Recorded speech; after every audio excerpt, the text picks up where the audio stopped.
Welcome to Sachs Realty's Tuesday Night Podcast, where we talk about anything and everything real estate. Each week, we deliver expert information enabling you to make better informed decisions while keeping more money in your pocket. If you're interested in real estate, this is your show.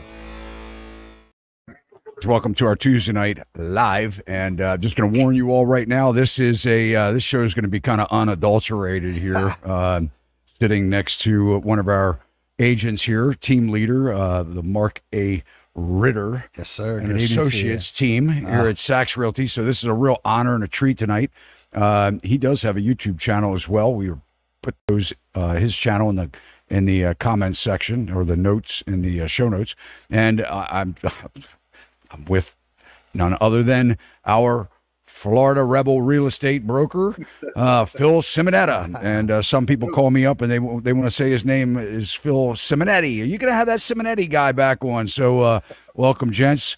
Mark. Yes, sir. Good evening to you. Thank you. Good to see you. Let's get it. We've been together all day, actually. Yes, we have. All right, tell everybody a little bit about you and what you're up to nowadays. Born and raised in Baltimore. Again, my name is Mark A. Ritter with the Maryland Housing Market. Born and raised in Baltimore, and been involved in real estate for the last 30 years. Majority of that time was spent on the mortgage banking side.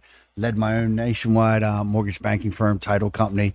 Came on this side of the world as far as a realtor about 8 years ago, and just found that passion once again, and was fortunately, had the opportunity of joining you over the last, 30, 60 days, and grateful, excited.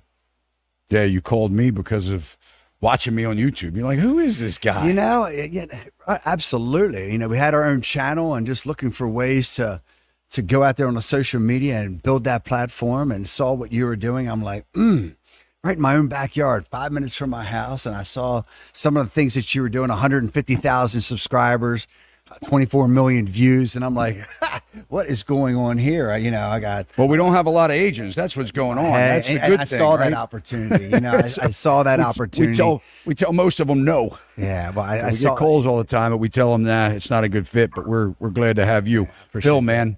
Tell everybody who you are that doesn't know. By the way, our last video, 600,000 views, man. You crushed it. Powerful, man. Yeah, Philip Simonetta. I'm here in Jacksonville, Florida, is where our headquarters is. I have the Pier 21 Realty, and I also own the Florida Real Estate School by Pier 21 Realty. So we actually have a real estate school and brokerage here in Florida. And I'm also licensed in Tennessee and North Carolina when it comes to brokering. That's my background in real estate, and I also own a pizza business. We have a couple pizza businesses. I'm invested in some cigar bars, nightclubs, and I've been in real estate since I was 19. Long time. Philly boy. Yep, from Philly. There you go. Now we're talking pizza. Right, pizza. Right. Talking Eagles. Right. You can't let go of the Eagles. Come on, man. I know. It's what he wants. He's going to want to talk about it. Look, I hate to tell they're you. coming to Baltimore this year. I have never seen fans throw things at their own Santa Claus like Philadelphia fans. I mean, crazy. But anyway, the Philadelphia Stadium was the first stadium to have the magistrate inside. That's really Veteran Stadium. They took you right to the magistrate and they arraigned you right there. Yeah, that's right. They drained your pockets. Give us your money. We'll let you out. You can go watch the game. Anyway, guys, on a serious note, we are talking about the housing market tonight, as we did last week. We are seeing a massive shift. And I have to tell you, for all of the naysayers that have been saying this, come on out. If you're an agent and you have been in denial, it's probably because you don't do many transactions and you haven't, you don't know what's up over the last couple of months. And Mark and I, we were doing some research in our area today in Maryland, where we're not the biggest state, but we pack a punch here in Maryland. I mean, we have about, 6 million people that live in a very small state and very compact. We have our federal government. We have state and local governments. We have military installations. We have the FBI department. I mean, great jobs is what I'm getting. Healthcare, NSA, Fort Meade, you name it, cybersecurity all day long. Yeah, so we've got great jobs, so people can afford to spend a lot of money on real estate, and buyers are just saying, hell no. Now, they're at the point right now where they're like, you know what, even with rates coming down, the appetite to dive into the housing market is just, people are exhausted. I don't know what took so long. I mean, we've been talking about it since April of 2022. For those of you that want to come on the comments and say, Todd's been talking about this for the last 10 years, you obviously don't watch my channel. Wasn't even doing YouTube 10 years ago. But we have been talking about the indicators where the affordability index just didn't make sense.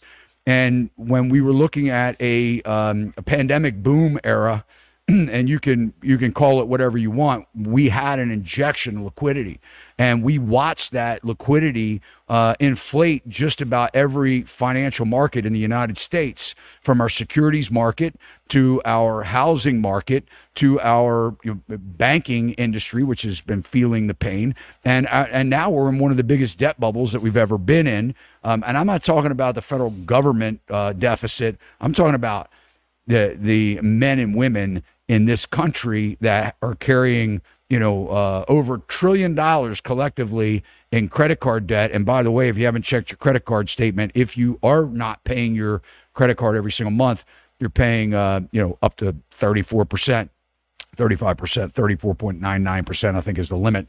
But anyway, so tonight, guys, we're gonna take some questions. We're going to dive into the Maryland market, and then Phil's going to give us an update on the Florida market. And the reason why, I really like Phil being on the show is because if you look at any chart of population growth, and I'm not talking about just population growth since 2020, I'm talking about population growth since 1900. Florida tops the states that have experienced that the most amount of growth, other than like California and Texas, that are way bigger than the state of Florida. So when you look at the per capita area, Florida's exploded, and we don't have to tell you how unaffordable things are in Florida, but that's changing as well. So we're going to jump right in. We're going to let Mark kind of go first and talk about what he is seeing on the street here in Maryland. I figured, we'd bring Mark in because, Mark has a team of agents. And, so they are collectively, they're stacking listings, and I'll let him talk about that. But I do want to say, guys, that we are going to bring in some callers tonight. So if you would like to talk about anything relative to real estate, ask any questions for myself, Mark, or Phil. We'd love to hear from you tonight. The only thing I ask, we will cut you short. So we just ask that you not be long-winded with it, and that, we can move through and help as many people as possible tonight. And, of course, we'll take your comments in the chat. So, Mark, why don't you take it away? So, I think the biggest thing in the market right now, and Harry Dent, the economist who was on the podcast this past Saturday, unbelievable video that you put out, phenomenal. But the one thing that really stuck in my crawl, as they say, was delusion. I think this market is packed with delusion right now, whether it's my colleagues, whether it is the buyers, whether it's our baby boomers, whether it's the infamous sellers that are out there. I just think there's so much delusion out there as far as what is taking place in this market right now, or what's not taking place in this market. We dove deep into the numbers today, and they were eye-opening. Last evening, just sitting back and, preparing for some of the comments for this evening's show, and got into looking at the MAR numbers and what they're putting out there from May 2024. It's astonishing to think that they're able to put out such wrong numbers. When you see that, when they're going out there and saying the average days on market in May, the end of May, where it was 7 days on the market. Come on now. What is that? That's absolute. I don't know what that is. They're lying to us. When we dove into the numbers today, when you look at Baltimore County right now, the average days on market for 30 plus days on the market is what? 47%. 47%. 47% active listings on the market for in Baltimore County. Days. That's astonishing. So looking back at the numbers that MAR put out, saying 7 days on the market, where are they getting their numbers versus what we dug into today as of June? So is that like the market shifted that much from May to, here we are in July? I don't think so. I think this is just a gradual, the infamous frog in the boiling water, where this is it's constantly just simmering. And then you go further down Anne Arundel County. What is that? You got 46%. Well, look at the percentage of price drops too. Yeah, the price drops 36%, 30%, 34%. Yep. You got, how about, you got Carroll County, 58%.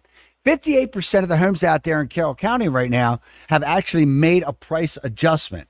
It's just, you know, for the. At least one. And for the agents out there, look, there's some decent colleagues that I work with, you know, day in and day out. But for the majority of them, they just don't believe these numbers. They don't think it's real. They don't think this shift is happening, and it's real. One thing I'll say to those that are listening out there, you got to understand, where there's volatility, there is absolutely opportunity. And I firmly believe that. I'm the type that's going to go out there and say, look, there's I'm not all the doom and gloom. There's an opportunity in this market, but this market's filled with delusion from the buyer side, not taking advantage of some of the opportunities out there. Maybe they're sitting back. Maybe we're in the dog days of summer as far as, being on vacation season. But and I know that's going to end over this next week to 2 weeks. And the activity is not there right now that we're seeing, whether it's open houses, whether it's these houses going on the market. And again, let's talk about baby boomers. Look, here we are, with this, infamous 155,000 plus subscribers. And this will be the first show that I admit that I'm a baby boomer. I'm a baby boomer. How about that? About 24 days, I'm a baby boomer. As far as to admit that, and all my fellow baby boomers, they're not moving. So it's your fault. It is. Right. It's my fault. I can go out there and call them baby. They don't even like to be called baby boomers. My son Jack calls me a baby boomer. Stop. But anyway, on this point here, the baby boomers went through the great financial crisis of 2008, lost all their equity, and we're in a situation right now where it's taken 10 to 12 years for that equity to return. And we're back in this same boat where that market, and we have this affordability issue, and they're still sitting on the sidelines and not moving. So to me, there's delusion there that these baby boomers, I know, banging, my bad, get all excited. But these baby boomers have got to get moving. We have any pillows in the house? Excuse me? Pillows. That's my job. I don't even wear jewelry. I move my hands. I'll take off my things. But with that being said, the baby boomers out there, it's just, we got to get that message. They got to move. They got to sell because that equity is at a peak. The maintenance costs are increasing. The buyers are pausing out. They're negotiating. They know they can negotiate right now. They know they can get favorable terms. So let's go. Yeah, and I think the question comes down, and one of the things that we talk about when we're advising, sellers or potential sellers, because a lot of people, they think that, well, the baby boomer doesn't need to sell. They're wasting a lot of their equity in, heating and heat and air conditioning and property insurance and taxes and maintenance on their houses. And, so what happens is people think, well, these baby boomers are never going to go anywhere. Well, the fact of the matter is that they do have money. They do have equity in their house right now, and they have options. They can pay cash. They can, downsize. But, a lot of them have been holding on, and a lot of people that we talk to, they'll call up or they'll, set an appointment, and they'll say, I'm thinking about selling in the next 2 to 3 years. So the conversation isn't really with the baby boomer that I want to sell today or tomorrow. The conversation is, I want to sell in 2 or 3 years. When should I sell? And so what we have to do is we have to analyze what their risk reward is. So when you're looking at, if they're downsizing in the first place, and a lot of these people just want to move in with their family. We're seeing a lot of multi-generational housing coming along, and people are buying houses together, and so a lot of them a lot of them are outdated. You look at some of these houses and you go, wow, you haven't replaced the kitchen in 30 years. Yes, it's worked for you. You may have replaced the roof, but your flooring is outdated. You have tile ceilings, drop ceilings where people want drywall ceilings and things like that. So when you look at some of the functional and the outdated obsolescence, we have to look at it and say, okay, let's weigh your costs, your risk, and where you want to be in 2 or 3 years. And a lot of those people are deciding, you know what, Yep, I think I will, sell now where we're still kind of at the top of the market. And because depending on where your house is, when you're looking at $1 million house and you're 60 years old and you're looking at downsizing in the next couple of years and maybe even relocating to where Phil is, you look at it and you go, hey, I could lose $200,000, right? And that's a big number. So when we're talking about a housing correction, we are in the most overheated housing bubble we've ever been in the history of the United States. And the numbers don't work, guys. The jobs reports are coming out.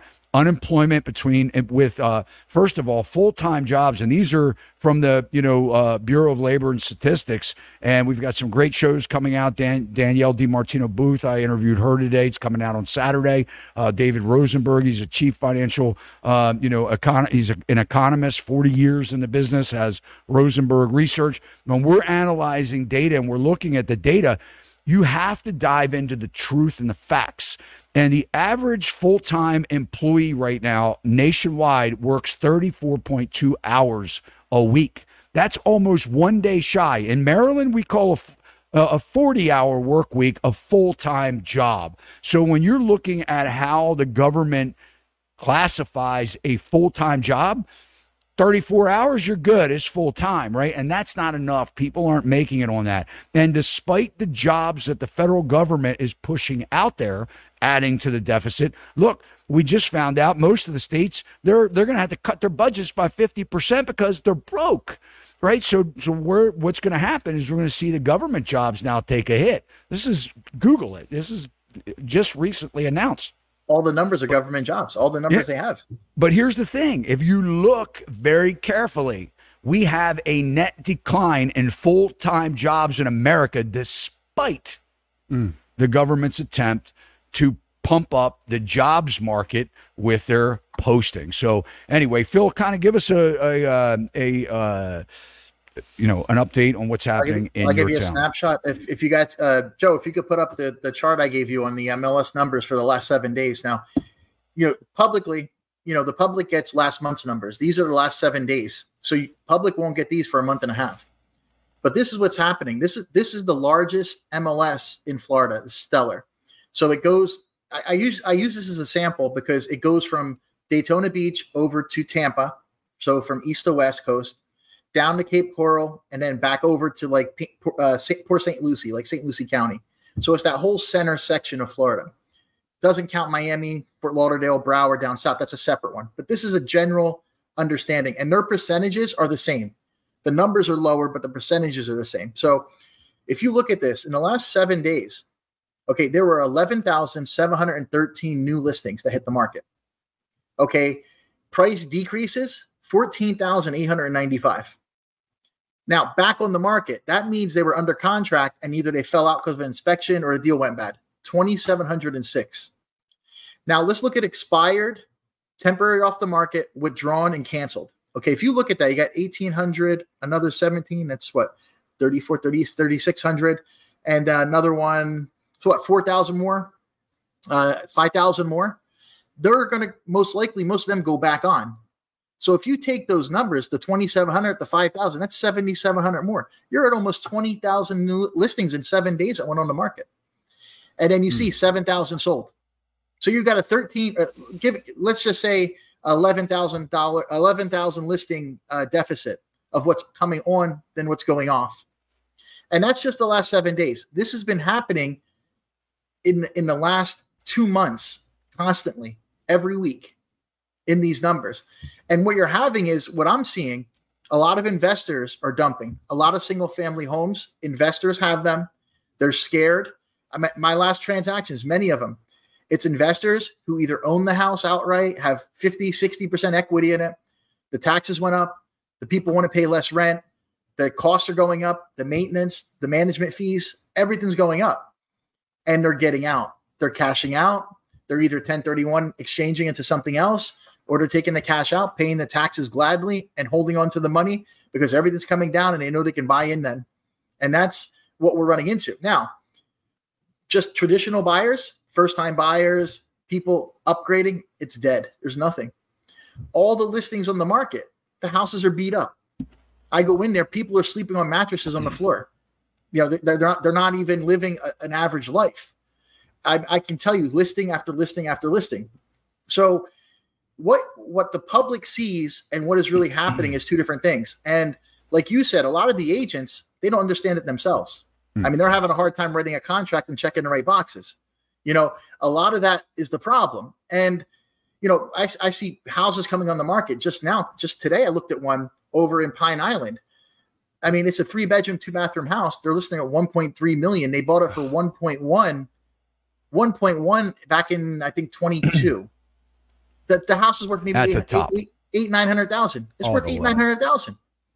You know, and I'm looking at it, I'm like, what are you doing? You know, but some agent took it and put it on the market. But what's happening is they still have the false hope of somebody coming. Now, what I'm doing, I'll give you a perfect example how you navigate this as a broker, as an agent. See, in Florida, everybody's coming to Florida, right? So we need to advertise these properties, these listings outside of Florida. So when we're marketing, we're doing the global marketing, 18 languages, 140 countries. And the last sales I've had are people coming into Florida. It's not people in Florida buying. The people in Florida aren't going anywhere. You know, they're in those homes, 2, 3, 4, 5%. They're staying there. Now, my fear is if this government lowers the rates, first of all, inflation is going to go up, and everybody's saying, "Oh, they lower the rates, house prices are going to go up." I don't believe it. Yeah, I don't think inflation is going to go up when they lower the rates. We are at the end of the road. But here's what I fear is going to happen. So just like now, when the rates went up, everybody thought, "Oh, you know, it'll slow pricing down."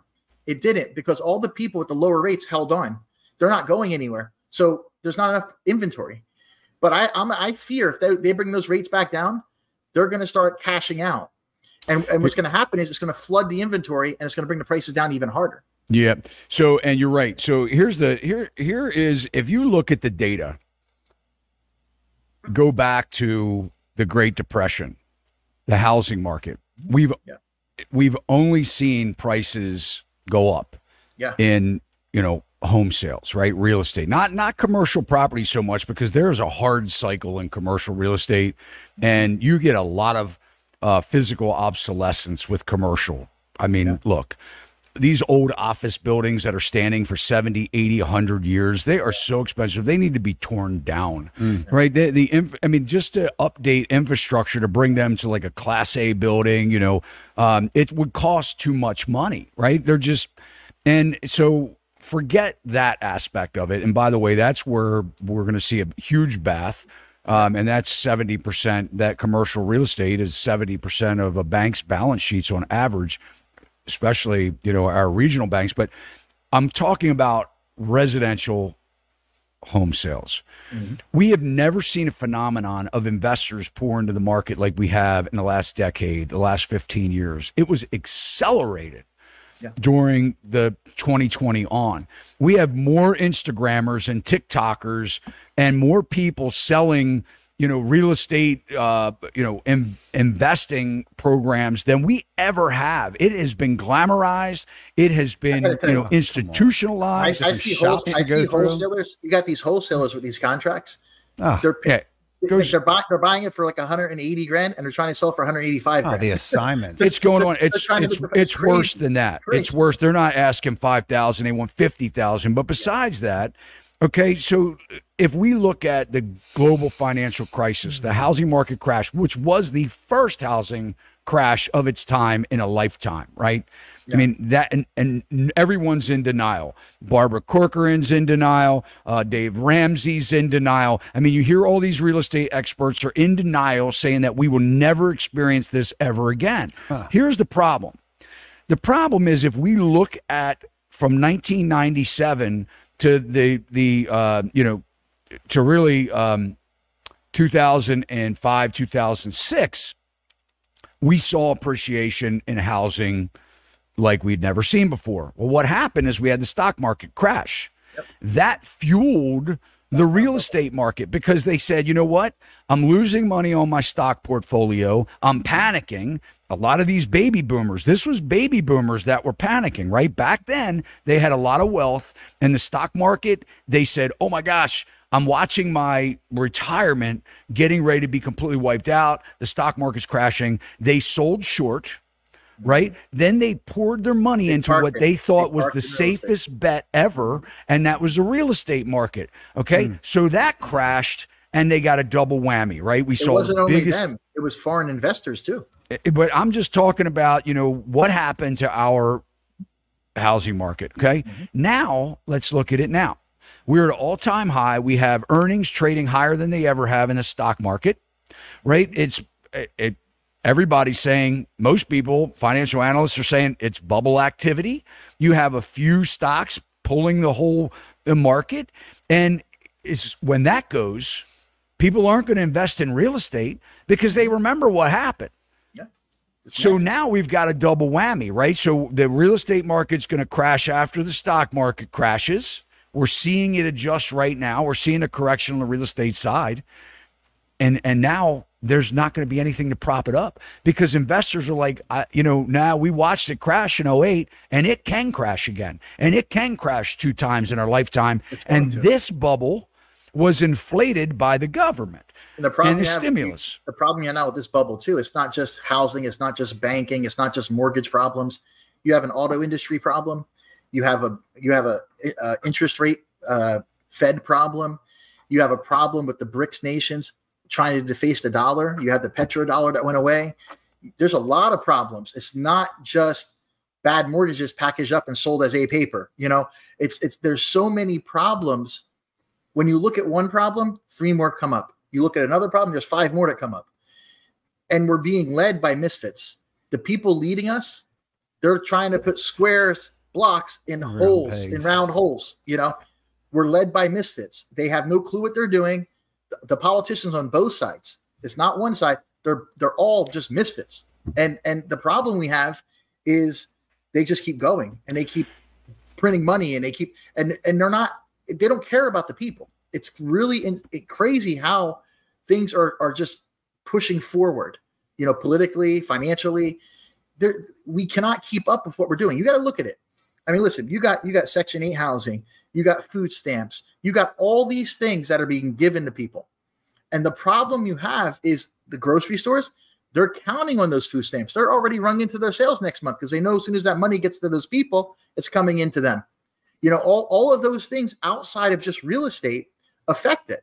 At what point can the government not keep giving because they're not taking in enough? You know, we're in a deficit every month, every year. There's going to come a point because, listen, 55% of the country taxes pays for the other 45% of the country. You know, like the housing, the food stamps, the medical benefits. You know, it's going to come to a point. We're already there.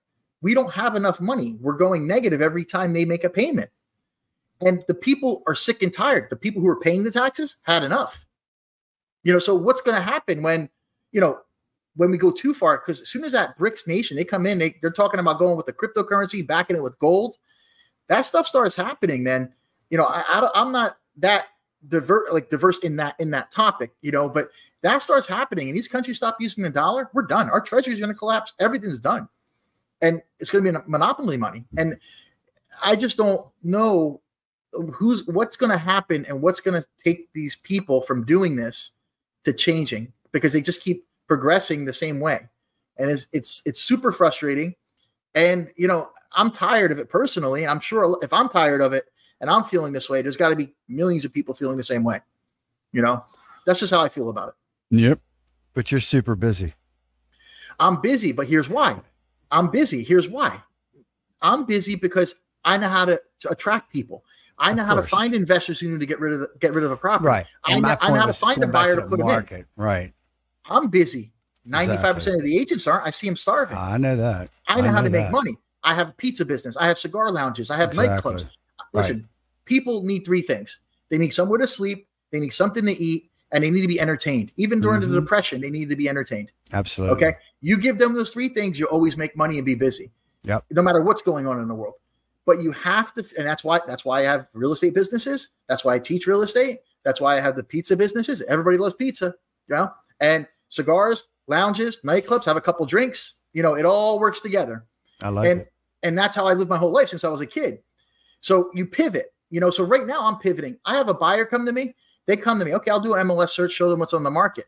But what I show them, I show them every house that has an FHA and a VA mortgage where they can assume that mortgage at 2.75, 3.75, 4.75. And I'm showing them those houses. Now a buyer can buy the same house that would buy at today's rate. You buy a $500,000 house and you assume a 3% mortgage instead of paying, today you're going to pay, $1,500, $2,000 less to assume that house than you would if you took the same mortgage on that house to buy it on a $500,000 house. So what I'm finding is when I'm working with buyers, that's what I'm showing them.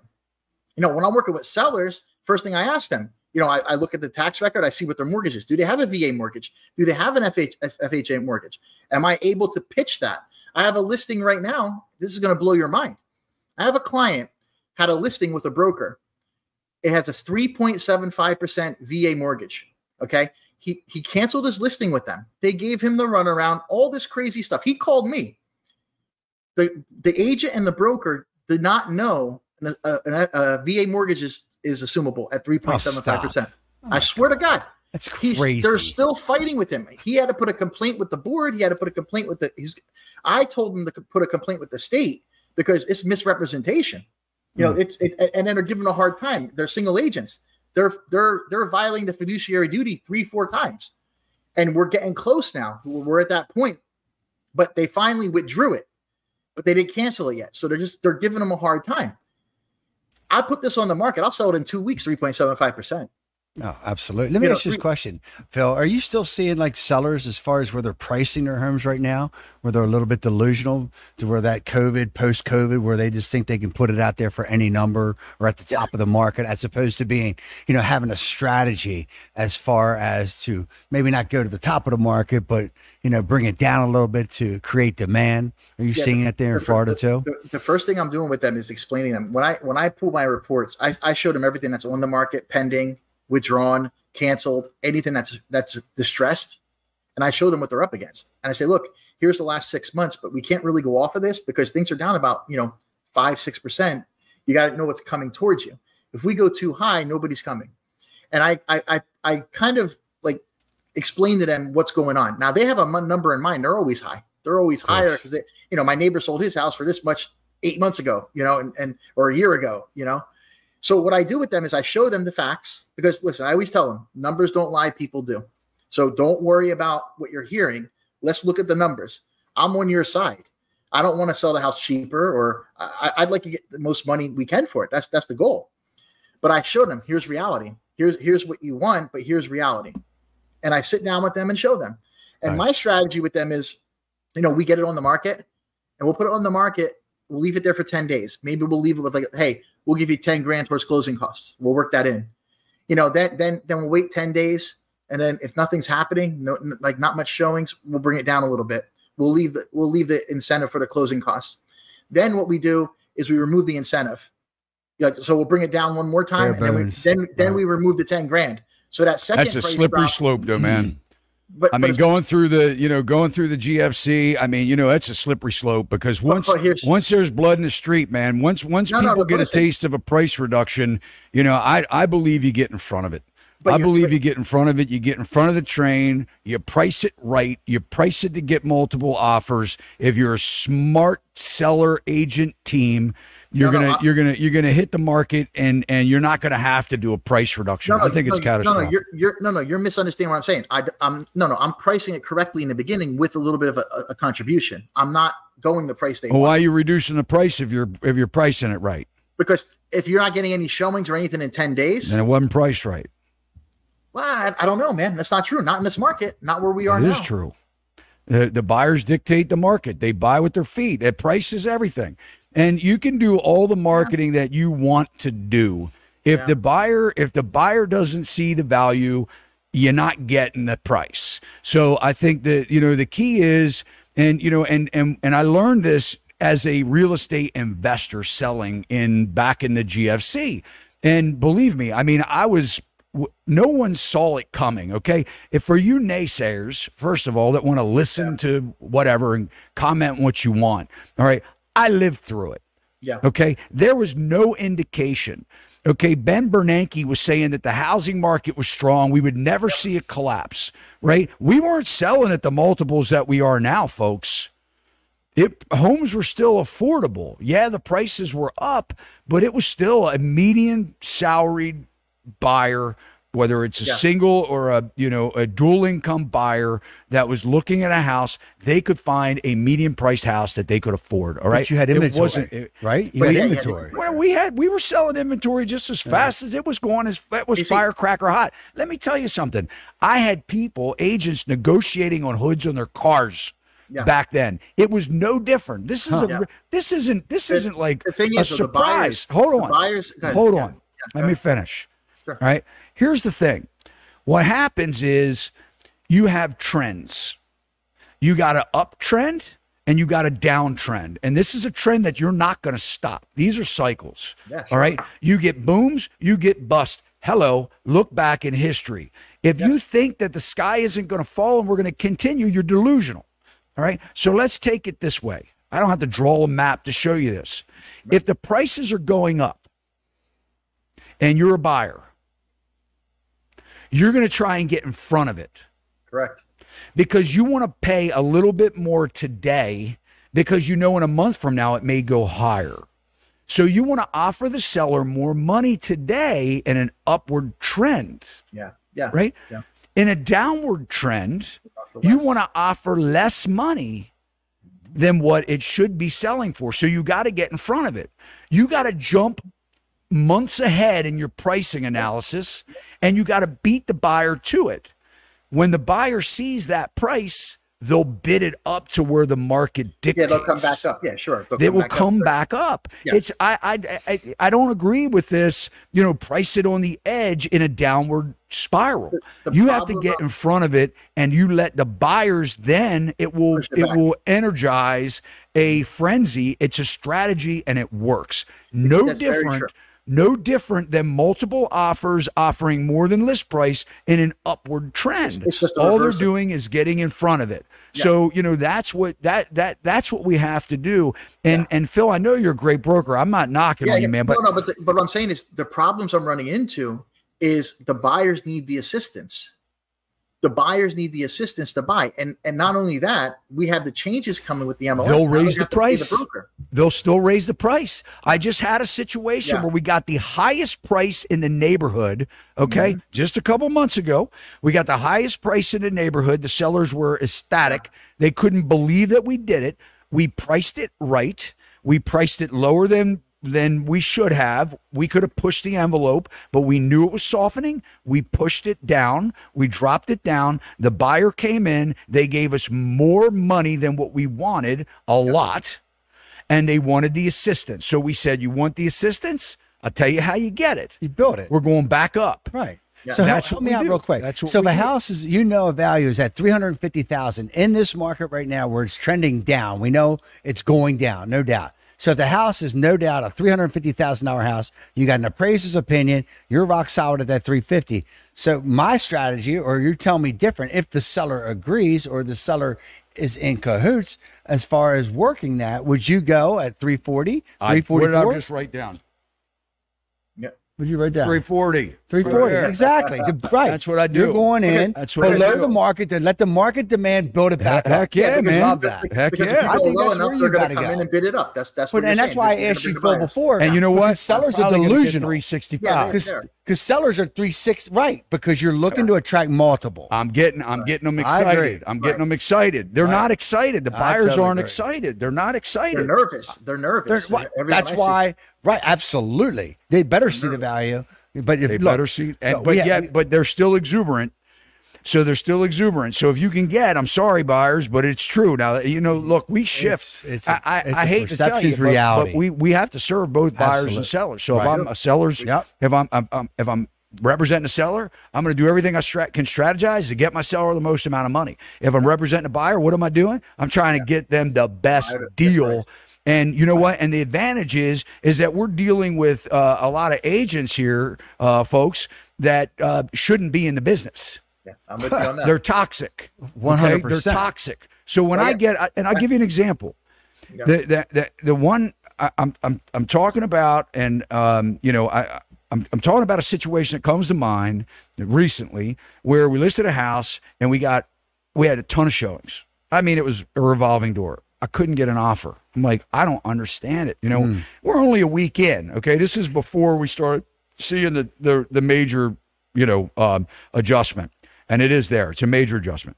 But anyway, and we're going to talk about some of the ways that you can save when you're buying and what you should be looking at for slick agents that think they're slick. They're trying to manipulate this market.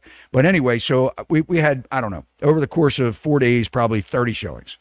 And we didn't have any offers. Now, people were like, yeah, we're looking at it. Had a couple people come back multiple times. But I'm like, wait a minute. In 2 days, this house should be gone, right? I had an agent submit an over list price offer. Now, here, I don't have any offers. I didn't pretend I had offers. I didn't, you know, didn't tell them that I had no. I mean, I wasn't saying, hey, we had 30 people look at it, and my gosh, we haven't had any offers. No, I just said, you know what? A lot of people looking at it. We're going to try and make a decision, probably set a deadline date next week, whatever. Agent came in hot and heavy, overpriced, and I'm looking at it and I went, why the hell would they do that? Yeah. Right? I'm going, why would they do that? Did they confirm whether you had offers in hand? 4 days on the, well, yeah. I mean, I said, no, I didn't lie. But 4 days on the market and I don't have any offers in hand. I'm honest about it. And they're coming in not at list price, but over. And I'm looking at it and I'm like, well, let me check this agent out. And I look back and the agent hasn't done a transaction at all this year. Yeah. And I think it was 2 transactions in 23. And I'm going, why would anybody buying a house? I'm sorry everybody has their first day on the job, but why are you using an agent that's completely she knew her buyer would go that far and she wanted a guaranteed sale. Commission breath. 100. Absolutely. All day long. Look at it. All day long. You can look at it. You could say that's not true. You're not diving into the market data. Pull Mark's data back up from what we looked at. The worst part of that whole thing is probably a friend or a family member who's using her because they know her and she just screwed them. The biggest financial decision, and you're going to pay for this for the next 30 years, ladies and gentlemen. Absolutely. And you're going to hope that you make money at the end of the day. And, you know, here we are, you know, and everybody wants to blame the agent. No. I'm going to say you got to take some of this onus on yourself, because if you had a bad experience, you got to look in the mirror and say, did I do the things that I should have done? Well, did I interview? How about what Clever came out with in their study? 93% of the buyers during COVID and post-COVID regretted their purchase. How many? 93%. Yeah, I was going to say, I knew it was outrageous. Hot. 93%. Yeah. Crazy. Well, I mean, we see it. I mean, I can't tell you how many people call me up and they're like, can I get out of my house? Well, when did you buy it? Last year? No. You know, did you put any money down? 3%. Conventional. 3.5% FHA. Right. Going, what have you done? Have you done anything to the house? No. You know, it's the same house. I didn't get an inspection last time. And by the way, you know, this is on its last leg and whatever. It's like, but look at these numbers. So here's what I want to tell you. And Mark is very, you know, has been very modest in talking about this data, but I'm going to say it. It took him a couple hours to put this chart together, and it doesn't seem like that much, okay? Because I watched him, and I've done it myself, and it takes time. And you could sit there and say, well, then you guys are idiots. No, we're not idiots. We don't get up-to-date information in the MLS. We have to mine for it. Yep. Because they do everything in their power to not give us the up-to-date information because the current trends would scare the hell out of you. Okay, I just showed them to you. We're just right. You showed it, Phil, and we showed it.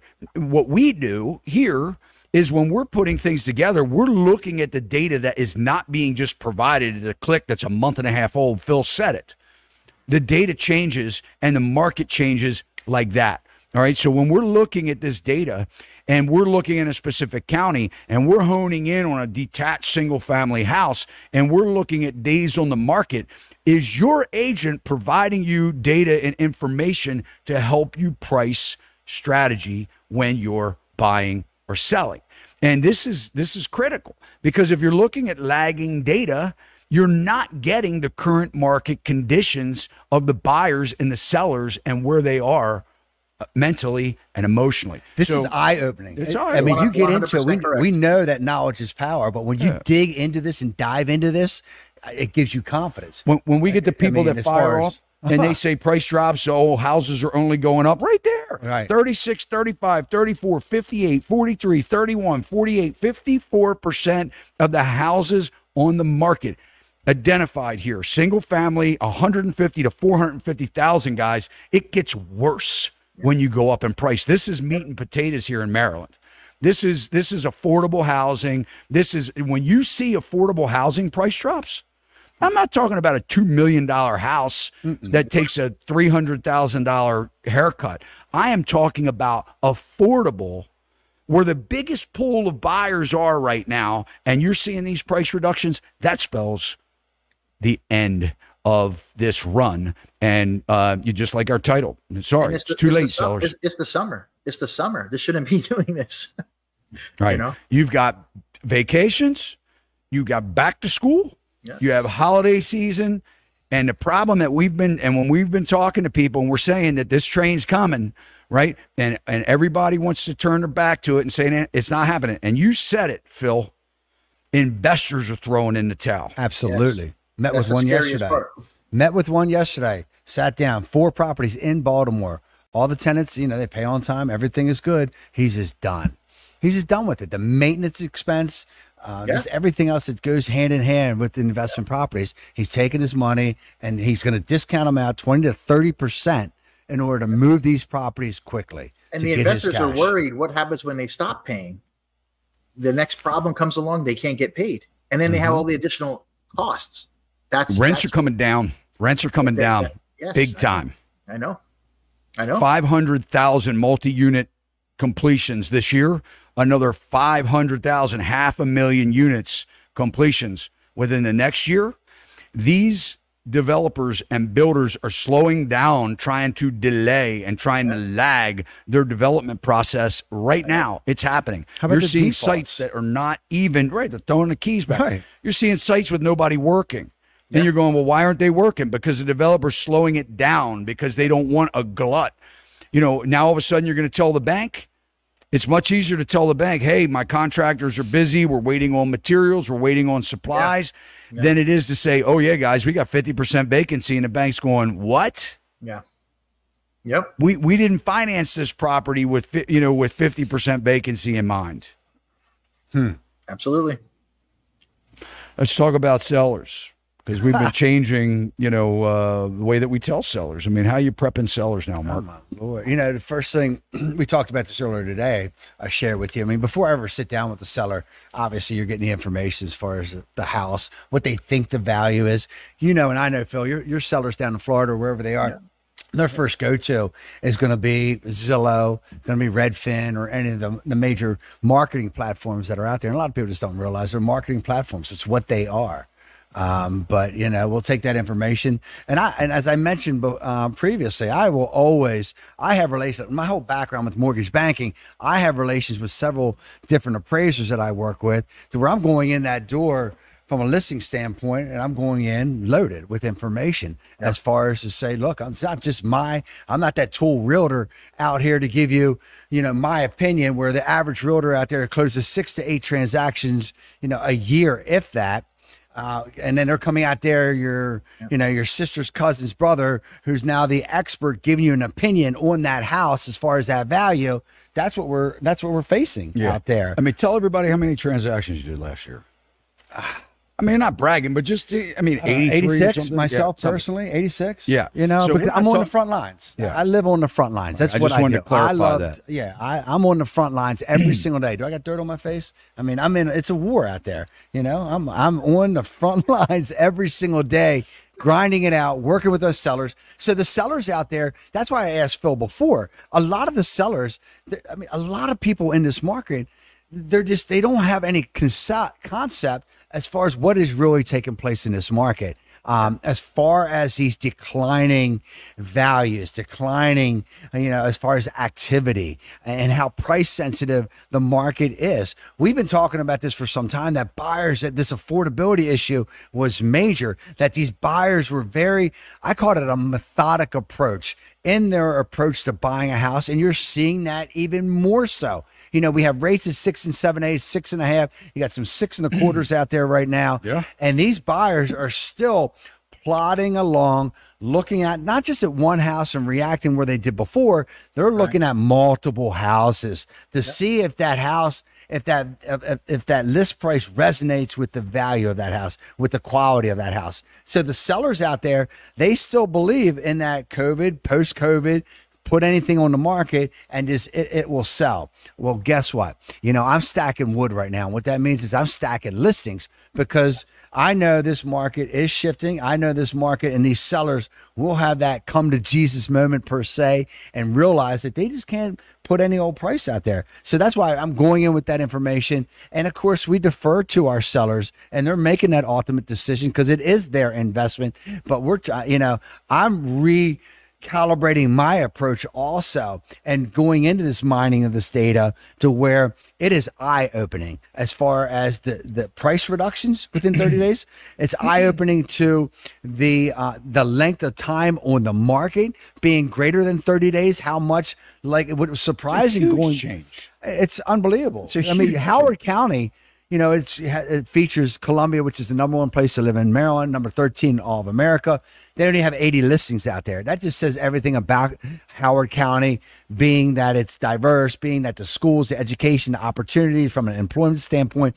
But then you look at Montgomery County and the numbers in Montgomery County from an affordability standpoint, 251 listings. And then we have 41% of them are been on the market greater than 30 days. And that's mind-blowing because Montgomery County goes hand in hand with Howard County for demand typically, but not in this case. You don't see that. So for example, I have a client right now. We're looking to do a listed townhome down in Gaithersburg in Montgomery County. And I had that conversation with him prior to us, getting together the seating for the podcast. And I said, look, that value all day long on that townhome, we have that opinion from the appraiser at $450,000, but cool your jets. We just did some major data mining right now, and over 40% of the houses in Montgomery County are sitting. So you can't go to the top of the world from a listing standpoint. You got to bring it down. We got to attract the buyers. One of the things I'm seeing in Fort Lauderdale, townhouses and condos. Okay, year over year is down 10.9%. And the inventory is up 86% year over year. That's condos. Now the condos, they're trying to get out of them because of all the fees and the associations. Insurance is going up. So now the single families are down like 10%, but the price is up. So I think it's like 11%, 12%. Last I looked at it. Let me put this in there. Yeah. Let me add this real quick, Phil, because you just brought that up, that 86%, where a lot of sellers are also, because they're listening to the talking heads out there other than this channel, say that, well, come on, inventory is up 20, 30, 40% because it was at nothing over the last 24 months. Okay. Yes, but you're still not diving and peeling back those layers of that onion and looking deeper into these affordability issues. A lot of people don't see it. I'm telling you. That's why I opened up with that delusion comment. I think it's also for the sellers right now that if you have, just like Harry Dent going back to The Economist on Saturday said, if you have this extra real estate or that real estate you don't need, sell it. Sell it now. Secure your equity. Get your equity. Hold the cash and wait. Hold the cash and wait. I'm telling you, I've done it. That's what I did. Yeah, and that's a good point. What do you do with your money? And you're right, Phil. A lot of smart money is saying that just invest it in bonds right now because even if the dollar, does take a, I think a lot of people think it's at least 12 to 18 months off. So, I think everything's going to be on sale. I don't think it's just going to be houses. We're going to see the everything bubble at this point just because, nobody can afford anything. So, and we're talking, look, I'm not talking about the top 5, 10% of America. I'm talking about middle America and, lower class from an income standpoint. I'm not saying that you're less of a person because you don't make a lot of money. And, with David Rosenberg today, and he's an economist. He's smart. I mean, look, he was probably one of the smartest guys that I have interviewed, or he's up there. He's at the top, and he understands markets like nobody does. I mean, the guy's a genius when it comes to the securities markets, especially. But one of the things that he said that I really disagreed with is we were talking about AI. And, a lot of people don't realize the implications. Volvo just came out with a commercial and, I'm a member of this, company called Ad Age. And this is, they're a publication for, I just have always liked the advertising industry. And I think that's one of the things that's so neat about, how we advertise houses and market and things like that. But so I just like reading this stuff. And I have friends of mine that are in the industry. They own ad agencies, full production companies in different states. But this Volvo commercial was created, they say, in less than 24 hours. It's 100% AI, Joe. I don't know if it's too much to pull it up, but 100% AI created, and they did it within 24 hours. Here it is. I mean, this is an amazing commercial. And this is a production that would have cost maybe hundreds of thousands of dollars. That's wild. And a lot of people from, writers, producers, cameramen and women, photographers, you just can't imagine the work that would go into making this commercial completely AI driven in less than 24 hours. This video may have taken, months to produce. Okay. So when you look at that and you go, okay, well, how is that not going to put us into poverty as far as our jobs market? And what David said was, look, he said, Todd, man, you got to look back in the day. He said, we used to wash our clothes by hand and the washing machine didn't take out jobs. And, and I get that, but we are way beyond the washing machine. Okay. We are looking at a time when two people have to work. We're not looking at a time where, the wife or the mom stayed home and used a washboard to wash clothes. We're not talking about, he said how domestic services, were eliminated, that the vacuum cleaner eliminated all these domestic services. Now, I love him. I respect him. And I believe in a lot of what he says. But I think that, when we look deep down at this, we are not the same United States of America as we were in the 1930s, 40s, and 50s. Listen, people in the 30s, 40s, and 50s, they wanted to become better. They'd wake up in the morning and they want to be better at night before they go to bed than they were in the morning. They had a drive. We all had that drive.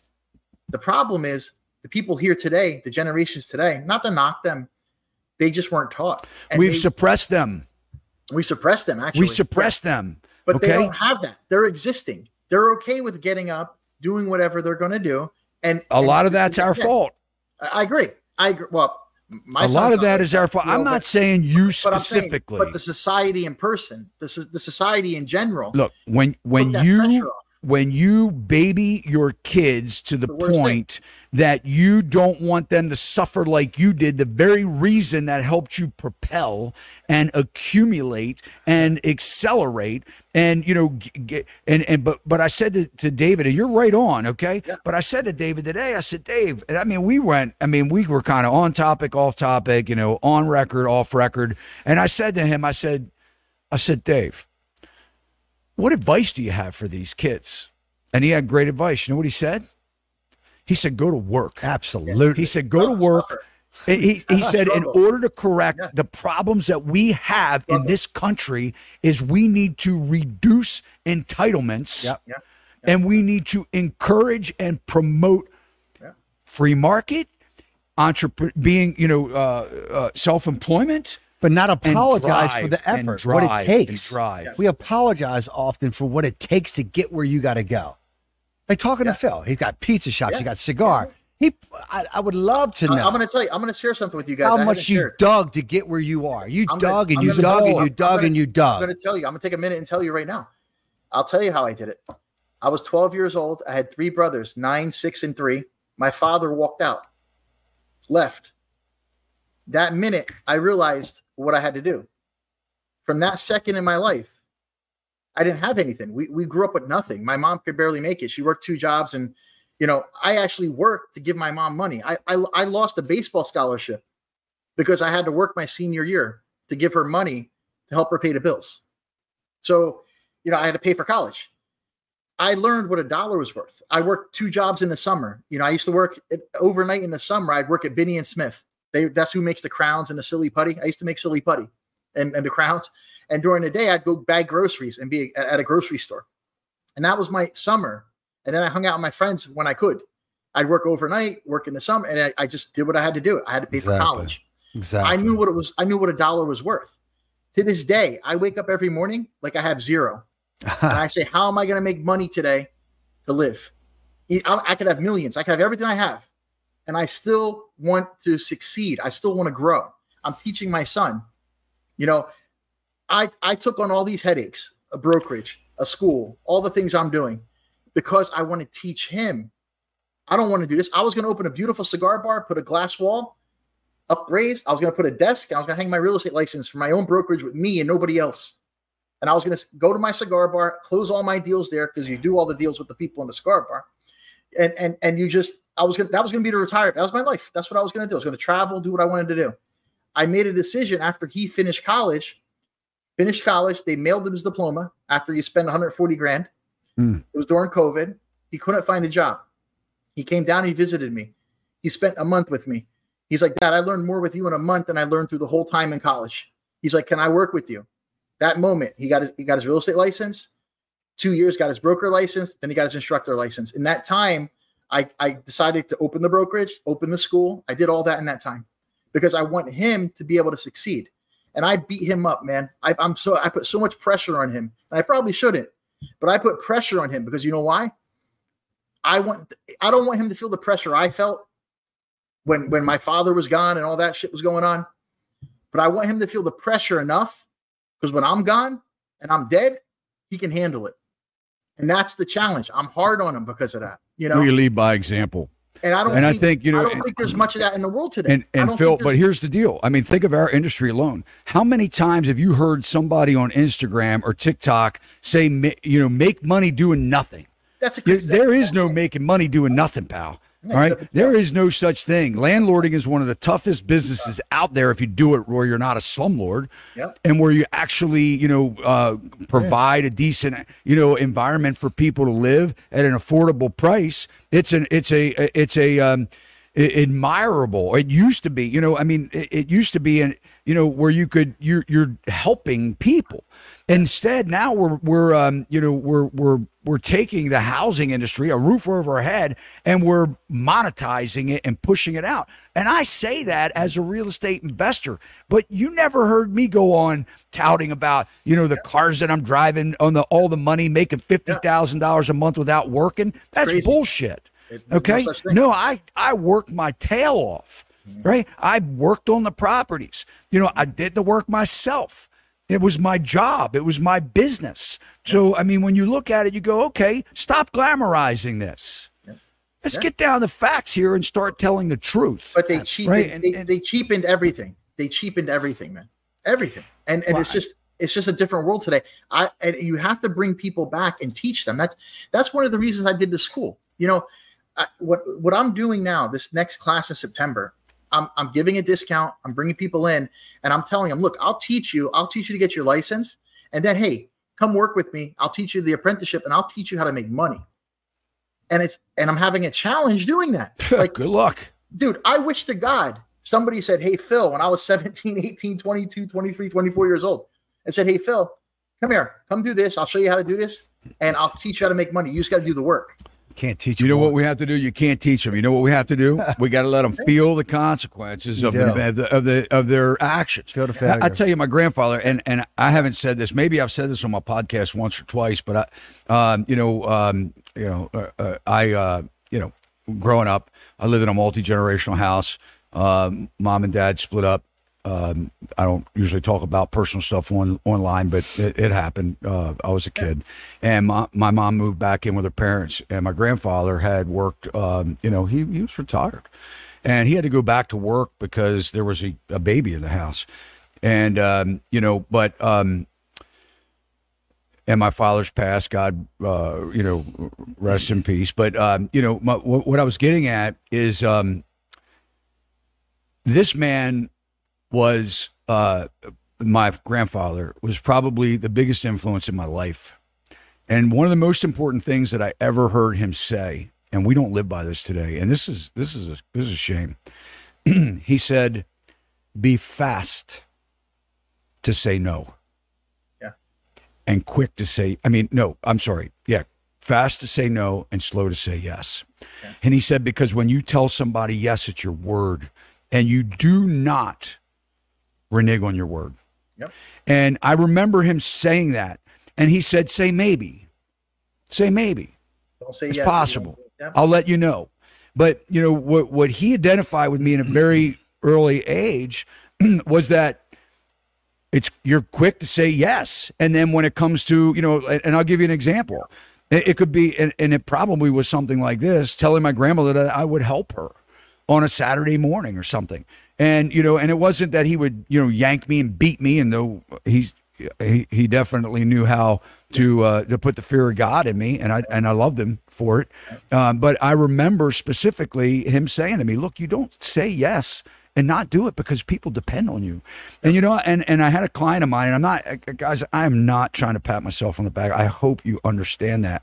We're talking about what we need to do, what we need to get back to, and to ground ourselves and get back to some kind of a proud to be an American life here, because we do have a great country. But I remember just a short time ago, I drive a truck. I've been driving a truck for 35 years. A big truck. A big truck. I could drive whatever I want just about. And I drive a truck. I love it. And, and it's a basic truck. It's a basic Dodge truck. So if you ever see me driving something fancy, don't give me a hard time or call me. It's just what I choose to drive right now. But, and my client, we just settled a couple weeks ago. My client said, hey, I was getting some furniture from somebody that was moving at work. Will you help me move it on a Monday night? Now, let me tell you something. That's the last thing I wanted to do. I did not want to move. I got up Monday morning. I was worked my freaking backside off. I mean, I was exhausted. And I kept telling him, look, what time we do it? Let's do it in the evening. I'll be there by 8 o'clock. And it ended up being by 8:30. I get there, and it was dressers. I'm talking real wood. And look, if you're listening to you, man, I'd do it again tomorrow. All right. Better man than me. I remember looking at this stuff, and I was like, I love my clients. And I looked at him and I said, is it just you and me? And he said, yeah. I'm like, all right, man, come on, let's go. Let's take the drawers out at least. So, we filled his truck, we filled my truck, and we did it. And I drove home, and I was regretting it. I was second-guessing myself to saying, man, is there a way I can get out of that? And it rings in the back of my head. Your commitment means everything. You do what you say, and I did it. And there was not a better feeling driving home completely exhausted. Absolutely. After 11 o'clock, mind you, I didn't get home till 11:30 at night. And I felt damn good for doing it. And that's what we need to do here in America. And we need to hold our politicians accountable for the same crap. Yeah. Yep. Because they're at the top of the list. If you're going to teach us how to do it, man, be some leaders in this freaking country. Yeah. Yeah. I'm with you on that. And the thing for me, the money always was the byproduct for me. The relationship was always more important. The money's the byproduct. If you do what you do, you have contracts, the money's coming, no matter what you do. Some of the best relationships in my life when I was younger, I had nothing and I was coming up, was because of the relationships I built, not focusing on money, learning the bar business, the restaurant business, learning from people. Which is a very hard business. Very hard business. Price, and I could tell you stories in that, but basically learning from people, not getting paid what I was worth, doing it and learning it, and then from there going forward. Being truthful. And you get paid what you're worth. Do the right thing, learn from it, grow, and you just keep putting it in your bank. And that goes hand in hand. Now going back to sellers, right? I didn't mean to cut you off, Phil, but going back to sellers, if you're direct with them, that's one thing. Look, what you see with me is what you get. I'm black and white. But I'm telling you, with my sellers or even with my buyers, they know straight up when I'm talking to them, and I don't get everyone, but I'm going in there and I'm going to be direct with them and tell them the truth, the good, the bad, and the ugly. You give everybody 100%. And no matter what happens at the end, everybody's treated the same. You know, you did the best you could. If it works, it works. If it don't, it don't. If it doesn't work out, it's their loss, not mine. I try my best. You know, it's not, I know what I'm bringing to the table, and that's how we are. And we need to be able to do that.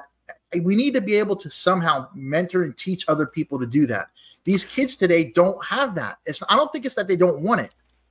I just think they don't understand it or even understand. Like it's like out of their realm, you know? So you said something, you know, that sort of, and I don't know why I feel compelled to continue these stories, but because I really don't talk too much about my I don't either. It's just reality right now, you know? But you said something, and I think we're at a pivotal moment. And I think, and I don't know why I'm saying this, but I do know why I'm saying it, but it has nothing to do with real estate. But we really need our leaders to stand up.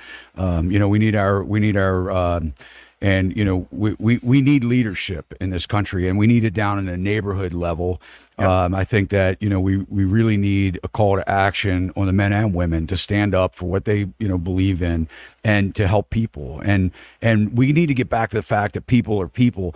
And you said something that kind of resonated because you know, we talk about, you said something about not being worth what you're being paid. Mm-hmm. And, you know, I think that that's an important topic because, you know, we see so many people that think they're worth more than they are. And, you know, when we look at it, you go, okay. And one of the things David Rosenberg said today was, you know, work for your employer, you know, like, you know, become invaluable, become indispensable, and learn every day and read books and things like that. But I want to just remember something here because, you know, we went through some financial struggles when I was a kid. My grandfather, who was like the dad in my life, he died when I was 13. And Mark and I were from Reisterstown. Yes, and so I remember I went to work. And I can remember that I was working on a farm, you know, Reynolds Farm. Of course. Yeah. Tom Reynolds. Of course. Yeah. So I worked on Reynolds Farm and would bale hay and straw and cut pigs' tails off or whatever it needed to be back when I was a kid. Scores mill. Yeah. And so I was walking to work, and we didn't have a car. It was operational at the time. And I was walking to work, and it was raining.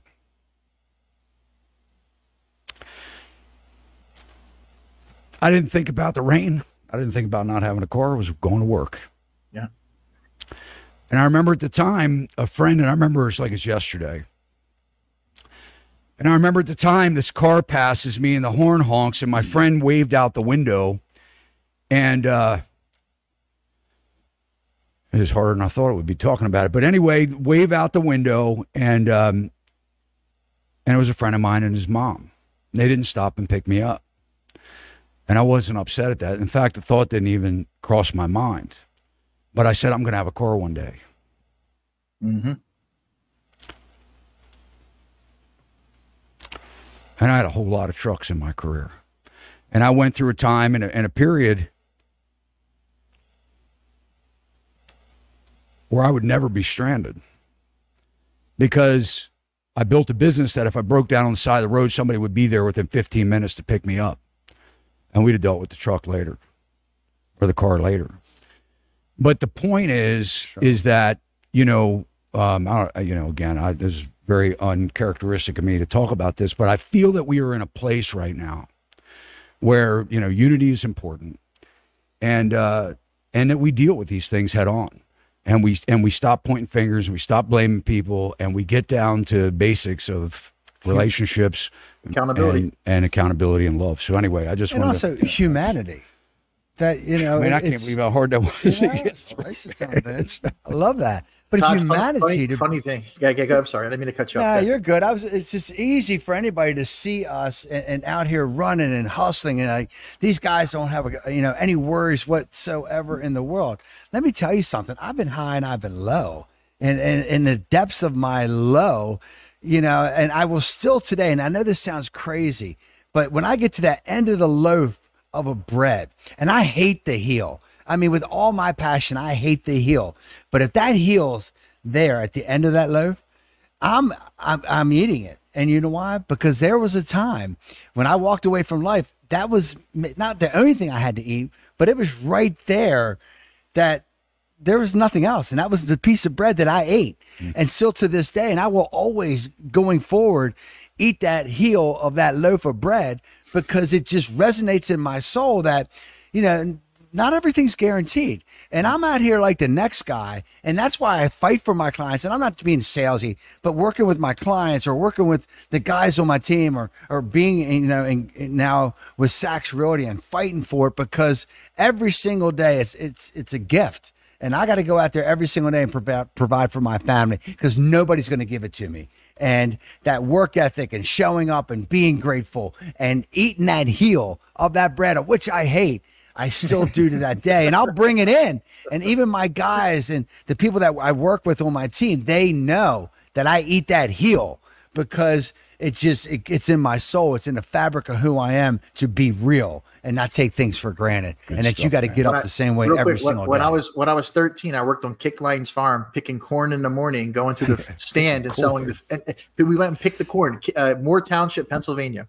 They pick us up 4 a.m. We go pick the corn, a big truck, come back to the fruit stand. They would bring all the fruit from the Amish. They would get at the auctions in Lancaster. And then we would work on the fruit stand all day. They gave us $15 an hour. I mean, it was huge money. And that's how that was college money. That's how I was a kid. I was 13, that's big 14. money back then. I don't even know how much I made, but it was really when I started out. They gave us cash every day, man. I'll never forget that. That was Captain Harvey's $3.75 an hour, and I was tickled pink. Captain Harvey. We did all the work for them, man. Me and a couple of my cousins, and they were just like they took care of us. It was like a godsend because we couldn't have made that money, and I gave that money, almost all of it, to my mom, and the rest for college. You know, so.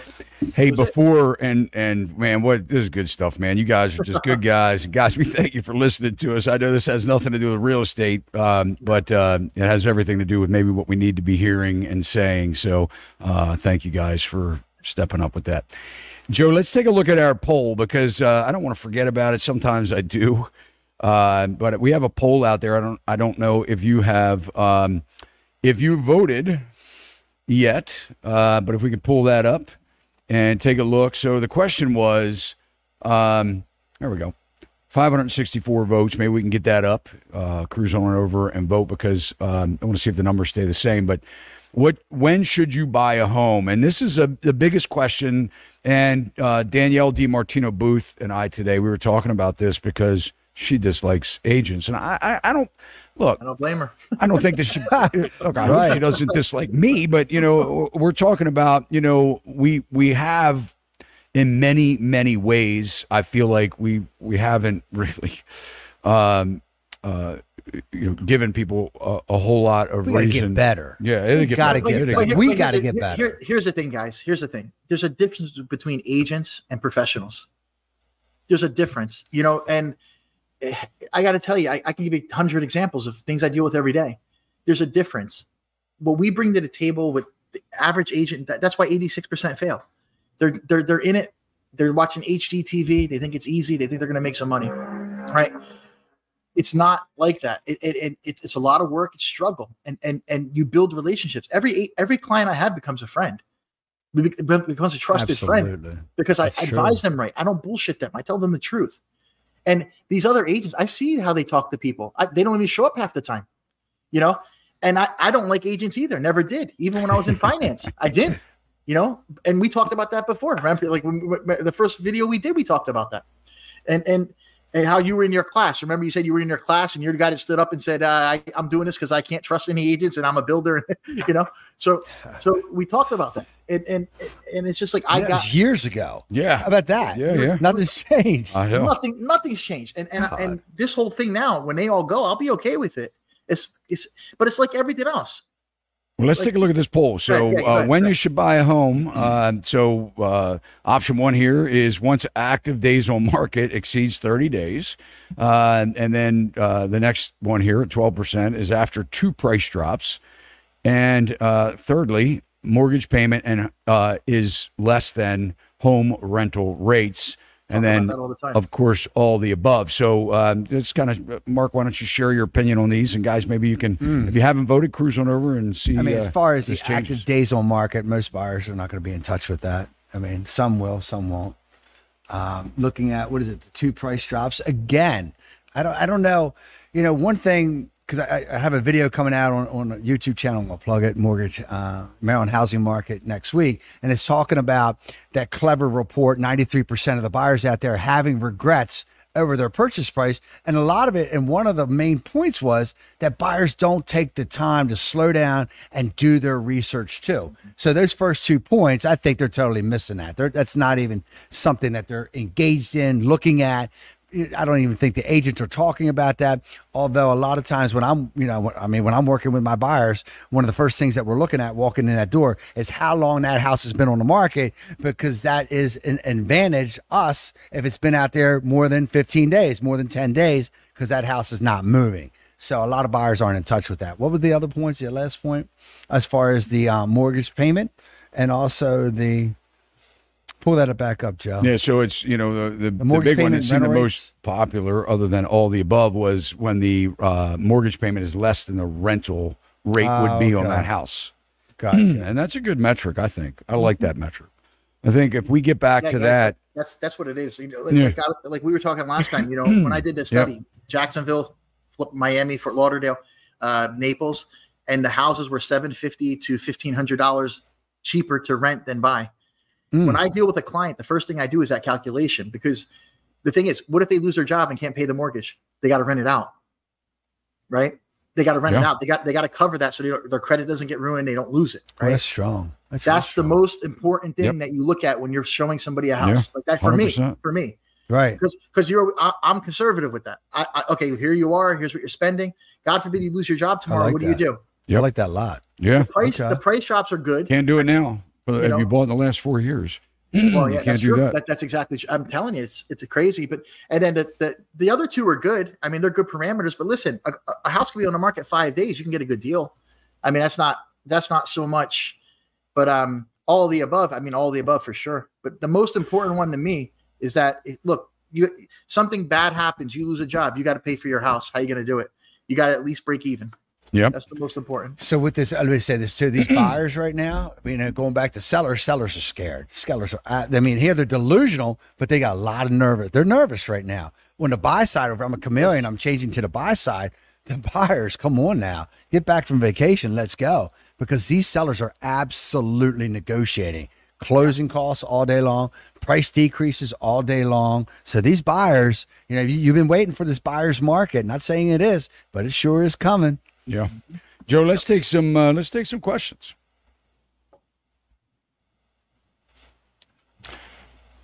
All right, here we go. Why don't you ever talk about D.R. Horton buyer incentives?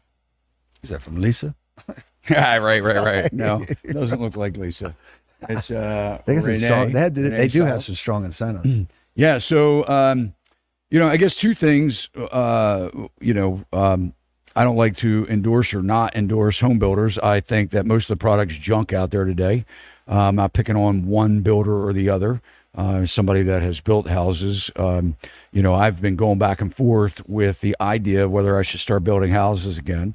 And I sort of kind of, I don't know. Every time I think I want to do it, I wake up and think, what the hell's the matter with you? Life is so simple right now.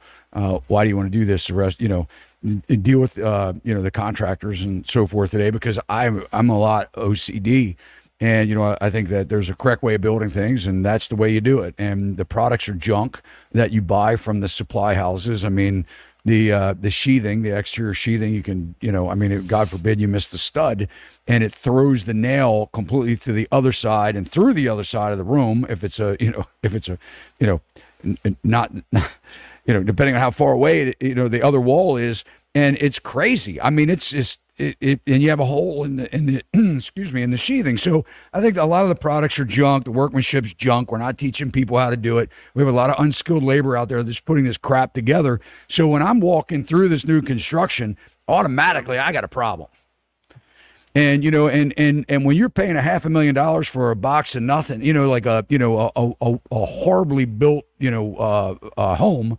And then when summertime hits and it's 15 degrees cooler upstairs where you're sleeping, a third of your life. Never experienced that. Right. So, because the duct work is terrible and there's no returns in the bedrooms because they don't have to be. And here in Maryland and Baltimore County, we just experienced this, a new home construction. And first thing I did is I walked up and I go, man, where are the returns? You don't even have a pass through cut out over top the bedroom doors. And the sales rep said to me, well, we don't need to do that in Baltimore County. I'm like, what the hell is it going to cost? A couple $100?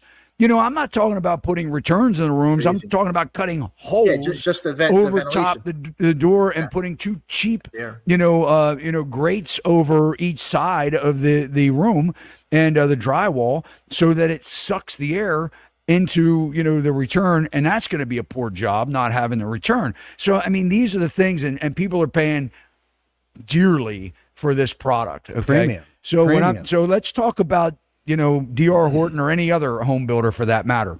What happens with home builders, and this is the big thing right now, right? Because a home builder has to sell their home product. An existing homeowner that has a 2.74% 30-year fixed rate mortgage that doesn't have to move is not incentivized to do so unless they're hearing that or seeing that prices are dropping and they're planning on moving in 2 or 3 years. Look, if you're not planning on selling your house for the next 10 or 15 years, don't sell your house. Keep it. Right? I'm talking about are people that want to move in the next couple of years. You better consider doing it now because we've seen all-time highs. It ain't going higher. Nope. All right? No time soon. Affordability is not there. Wake up. Okay, when we see the slowdown like we're seeing right now, when we start seeing incentives from, home builders where they're giving rate buy downs and they're paying $40,000, $50,000. I mean, fortunately for companies like D.R. Horton, I mean, they have mortgage companies where they can take these hits. So they're and the title, they make the money in the title too. And they're massaging but I will tell you about D.R. Horton, okay? And I don't dislike this because as someone that has built houses before, it's a very stressful time if you are homeowners building a house like a spec house, or not a spec house, but a custom house on your lot. Or, you pick a house, you go through and you say, I want this faucet, this door handle, these appliances, these moldings, and you're picking everything out, right? Because what happens is there's a lot of decisions to make, and usually people argue, they fight, they divorce, they overspend, they hate the builder, they go through this whole thing. Well, what D.R. Horton does well, which I do like, is they build spec housing. So they build it, they pick the plan, they pick the color cabinets, they pick the color flooring. You choose nothing. Oh, nothing? I thought they had limited options. Nothing. Yep. You buy the house like it is. That's what you get, and you can change it later. And that's how I build houses. And I like that because it makes it very easy for the homeowner. They don't have to stress over things that don't matter. Doesn't matter what kind of doorknob you have, right? You think that it does. It doesn't matter what kind of faucet you have. You're splitting hairs over a $400 faucet or a $600 faucet. At the end of the day, you don't even look at the damn faucet. As long as it works and turns on and squirts off your dishes and washes your hands, you're happy. But when you have the choice to choose, it's very stressful. So, I do like that they offer that. And then many other home builders, they do it, where it's semi-custom, where they'll let you pick colors like Mark said, or let you pick the floor color, or say, okay, like Ryan, they do, all right, so do you want the study to have carpeting, or do you want to pay $15,000? I'm kidding, for a little bit of flooring, and what I tell people is buy the bare minimum of the new home construction. Buy the absolute bare minimum, bare bones. Don't even finish the basement. And just do it yourself. Hire your own people. You'll save a lot of money. Build it out as you need it. People think they got to have it right now. Build the sunroom addition later. Build the covered deck later. Get into the house. Make the upgrade yourself. Go with the bare bones house. Unless you have the money, then do whatever the heck you want. And, build your custom home and, pay $3,000 a square foot if you want to, if you have the money. But that's, but as far as, I mean, it's a good comment. A lot of the home builders, not just D.R. Horton, are offering incentive programs out there. They have inventory to sell. A lot of them have quick delivery. A lot of them have contracts that have fallen through where people have bought the home, had remorse, lost their financing, whatever, and those homes are there and available. The problem with the new home construction is they're very creative in how they do the price reductions. And what they would rather do is give you upgrades, because it really upsets the apple cart when your neighbor just paid full price 3 months ago and now you get a $50,000 rebate on the house because they need the sale. So they're very slow to reduce. What I have seen builders do, and I know several builders that did this through the GFC, was they were in these major subdivisions, which, by the way, in Maryland is anything more than 3 lots is considered a major subdivision. Takes a lot longer to get it approved. There's a lot more infrastructure, yada, yada. But when I'm talking about major subdivisions, I'm talking about builders that I know that have, 100 lots, 140 lots, 160 lots, things like that. During the GFC, what they did, and this is a clear indicator, is they started selling houses for rent to investors at discounts. They didn't have to worry about dealing with the neighbor getting mad, other than they're putting a tenant in there, and some neighbors don't like that. But it's a wholesale transaction, and so they can discount it that way, or they just simply sell the lot to another builder. And then sometimes the HOA will have some kind of design charrette, restrictions or guidelines where, hey, the builder has to, hey, you're buying this lot from this big builder, this national builder. And sometimes national builders buy scattered lots from other national builders. But they have to build a consistent product that, is within the whole community. But that's another way that they ditch inventory kind of quietly without, upsetting the apple. A quick thing about the incentives, you're better off getting the price discount, but you can't, because they want to get the incentives because they want to hold the price up so they can continue selling at a higher price. But in the long run, on the mortgage and as a buyer, you're better off getting the discount. But I'd take a 5.5, 30-year fixed rate mortgage right now as a buy down incentive from a builder. And if I was going to stay there, if I was thinking about staying there for the next 10, 15, 20 years, I'd take that 5.5% buy down if they're offering it. And I would build as limited as possible, like I said, and I would finish stuff out myself. And and here's the thing I want to tell people too, because this is really important: pick the premium lots. Pick the premium lots. What happens is a lot of times they'll sell you the worst lot in the neighborhood. They'll discount that, and and you take the bait because you're like, well, I can hear the tractor trailer trucks roaring down. It sounds like they're coming through my front door. And one of the things I saved a buyer was they were going to buy this one end unit, and there was a whole row of parking on the end unit. I'm like, you're going to have lights all through the night as these residents are pulling in. It was on the turn, so that every time somebody drove in this hundreds of homes, this community, it was the beginning of the community. Next to they're the going to see dumpster. lights. They're going to hear car doors banging, people talking, things like that. I'm like, you have to pick the best lot. It's like it's like buying a car. If you're going to buy a car, buy one that has resale value. Don't buy, something that's going to fall apart and, when you go to sell it or trade it in. What else we got? Let's take a couple more questions. Come on, let's go. All right. You said it was after your bedtime. That did not. That was Stuart. If you were Stuart said that. I didn't say that. That wasn't me. I get along. Bill, you don't sleep, so I know I'm not worried about you. Me, I take naps. That's right. You're like Cat naps. No, I'm good. I'm good. I'm not drinking that Celsius though, but I'm good. All right, here you go. Will you give a structural justification of why you think this is a buyer's market? What metrics are driving that?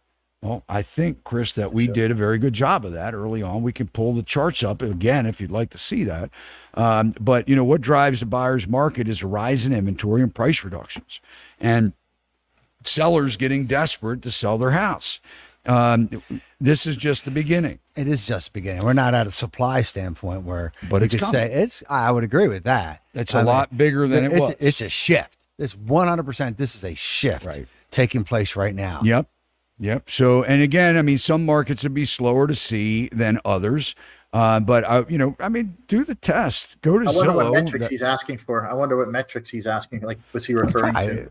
Well, I mean, inventory. when you see median price drops in markets, and you see price reductions, and then you see, you know, home inspections being performed, which weren't home inspections before, so buyers are being allotted the opportunity for home inspections, and they're negotiating repairs. I mean, that's certainly a trend in the right direction for buyers, where they were completely screwed by not being able to ask for a home inspection, so that they knew what at least they were buying, afforded the opportunity to see what they would have to spend in money over the next 5 or so years, or 12 months for that matter. That's a regret. That's an absolute regret. That's on the part of buyers over the past 24 or 48 months. Come on. 100%. Please. All day long. Yeah. So anyway, Chris, I mean, the metrics, look, all you have to do now is Google search housing market news, and you're going to see a lot of articles where a lot of economists and analysts have changed their tune. And, you know, so, you know, the trend has started. And the best thing that we can do is make sure that we're not spending more than what we can afford, so that we don't see a huge disaster with foreclosures. We have to be forward looking. And I'm not saying that, you know, prime real estate with people that have don't have affordability issues, a very small percentage of America that, you know, that you can just overpay for products and not care about it.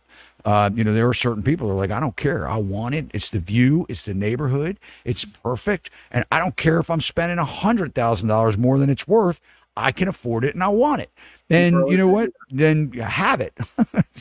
Have it. There's always going to be that element. There's always going to be an element of people that are going to buy. I mean, look, 5% of people, 10% of people, they're going to be fine no matter what happens. Right? That it's just going to be that way. Yeah, of course. I mean, look, you know. But you know what I mean? We're talking about the bulk of people, and that's where you have to look, because that's going to affect everything. That's the mass, right? So why is no basement in Florida? Guys, look at active listings. If you live in Dallas, if you live in Fort Worth, if you live in Houston, if you live in Florida, I mean, I can just go on and on and on. Look at the explosion of inventory numbers and homes for sale.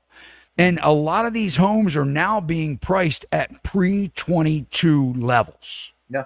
Now, you could sit there and say, and I agree with you, that ain't nothing yet. All right? I agree with you. Mm-hmm. I think some economists think we'll get back to 2012 numbers. I see one of these comments, when will we get back to 2009? Joe, I saw that you had flashed that.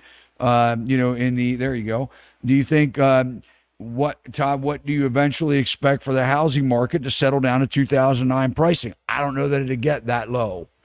That was some of the lowest inventory. I was buying houses to tear down for $50,000 that are now selling for $500,000.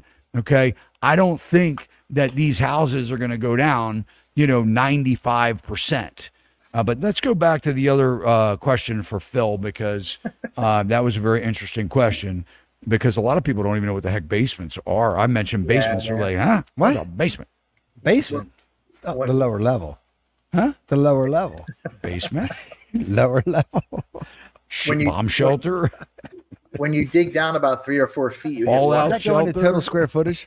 So when you go to somebody's house and they got sandbags around the outside of the house and the windows, you're like, what are you planning for? Right, exactly. Anyway, Jesus. No, I'm kidding, kind of. When you dig down 3-4 feet, you hit water. The water table's there in a lot of areas, so you can't put a basement. It's just the water's there. So throughout Florida, I mean, it's just you're not above sea level enough to dig down and put a basement. You'd be flooded. So they're on a slab. Yeah, you have some places have crawl spaces depending on where you are. You have like a little crawl space, but like here outside my office, when I put the fence around the property, I would dig down to put the fence posts in, and I'd hit water. Oh wow. Yeah. Well, and you know, some just can't have them because of the clay soils too. I know in Texas they don't have basements And, you know, because they have foundation problems in Texas. Yeah. And I know if you're buying a house in Texas, you really need to be mindful of that, because I know people that have called me and shared their experiences. And I know people that are brokers and agents in Texas. And, you know, Texas is one of those kind of things where you have to irrigate your soil, because if it dries out, it really shifts. This soil shifts, and you know, the slabs break, and it really you have foundation problems. So I was told, I mean, here in Maryland, we could talk about wood destroying insects like termites, and people that get all bent out of shape. They'll be like, "Oh, I got termites in my house." I'm like, relax.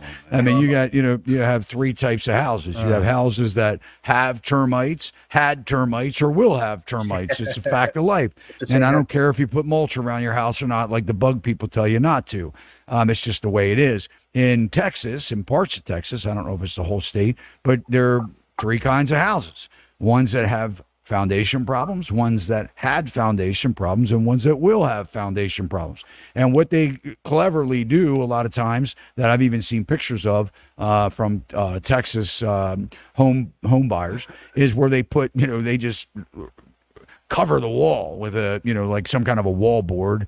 Sometimes it's even rough. It's not smooth like we like to finish them here in Maryland. It's a textured wall, and sure enough, there's a foundation problem, and you take that board off, and you can see the cracks going straight up, from the floor to ceiling. So, so basements there are a lot of states that don't. I don't think Tennessee has much in basements. All right. So should I tell my realtor I want to look for assumable mortgages? So, Phil, you want to take this away, because there's a caveat to this. Yeah. Okay. So I'll tell you what that is. Assumable mortgages, you should. Now, if it's a FHA mortgage that's assumable, you're okay. That's just a simple process. Now, when it's a VA mortgage, if you're not a VA borrower, you're still able to assume it. However, the seller will not regain 100% of their VA benefit until the mortgage is paid off. That's true. So that's your caveat. Now, if you're VA, you're great.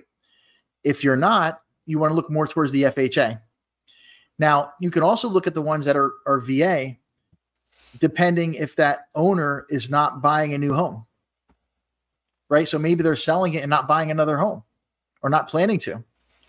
I had a person that was doing that. They had a 2.99% mortgage. We closed it here about 3 months ago. She wasn't worried about it because she was retired. She's retired. She was moving somewhere with family back to Georgia, I believe. And she wasn't buying another home. So she was okay with it. So the person buying it bought the home at 2.99%, saved $1,140 a month for 30 years. Or it was like 28 years left on it. They put $100,000 down, and that was it. Now, the other thing you have to know too is you will have to put money down. Mm-hmm. Yep. You're only going to get the amount that the loan is for. So if they have 50,000 equity, 100,000 equity, you have to pay the difference and your closing costs. So if you don't have the cash to put down in that situation, it may not be attractive enough for you. If it's a newer loan and it's 3% down and 2-3 years old, if it's an FHA or something like that, it still could work. But if it just depends, each deal is different, and it matters, on the scenario you're in. In Florida, we have a lot of people coming, they're selling outside of Florida, they're cashing out, they're either buying cash or coming down with a couple $100,000. So you have somebody that wants to buy cash, and they see they can get a 3%, 4% mortgage. They're like, hold on a second, let me throw $100,000 down, keep the cash, put it in 5% in treasuries. And instead of putting it all into the house, they reinvest it, they make more money. And now they got a house at 3-4% when they were going to spend all the cash. So it depends on the situation you're in, how much you're planning to put down, and the property. It comes down to that. So, and I'm going to tell you guys this too, because I just closed a VA loan today, and it was an off-market deal. So, Nice. Good for the buyers and the sellers. Good for them. We were able to save a lot of money for everyone involved in a transaction. But anyway, there was a hefty fee from the lender too. It was not a funding fee, huh? VA funding. There's a funding fee. Yeah, It's a funding fee. Yeah, Ooh, that was costly. there's a funding fee. Oh, it's a guarantee, baby. Yeah.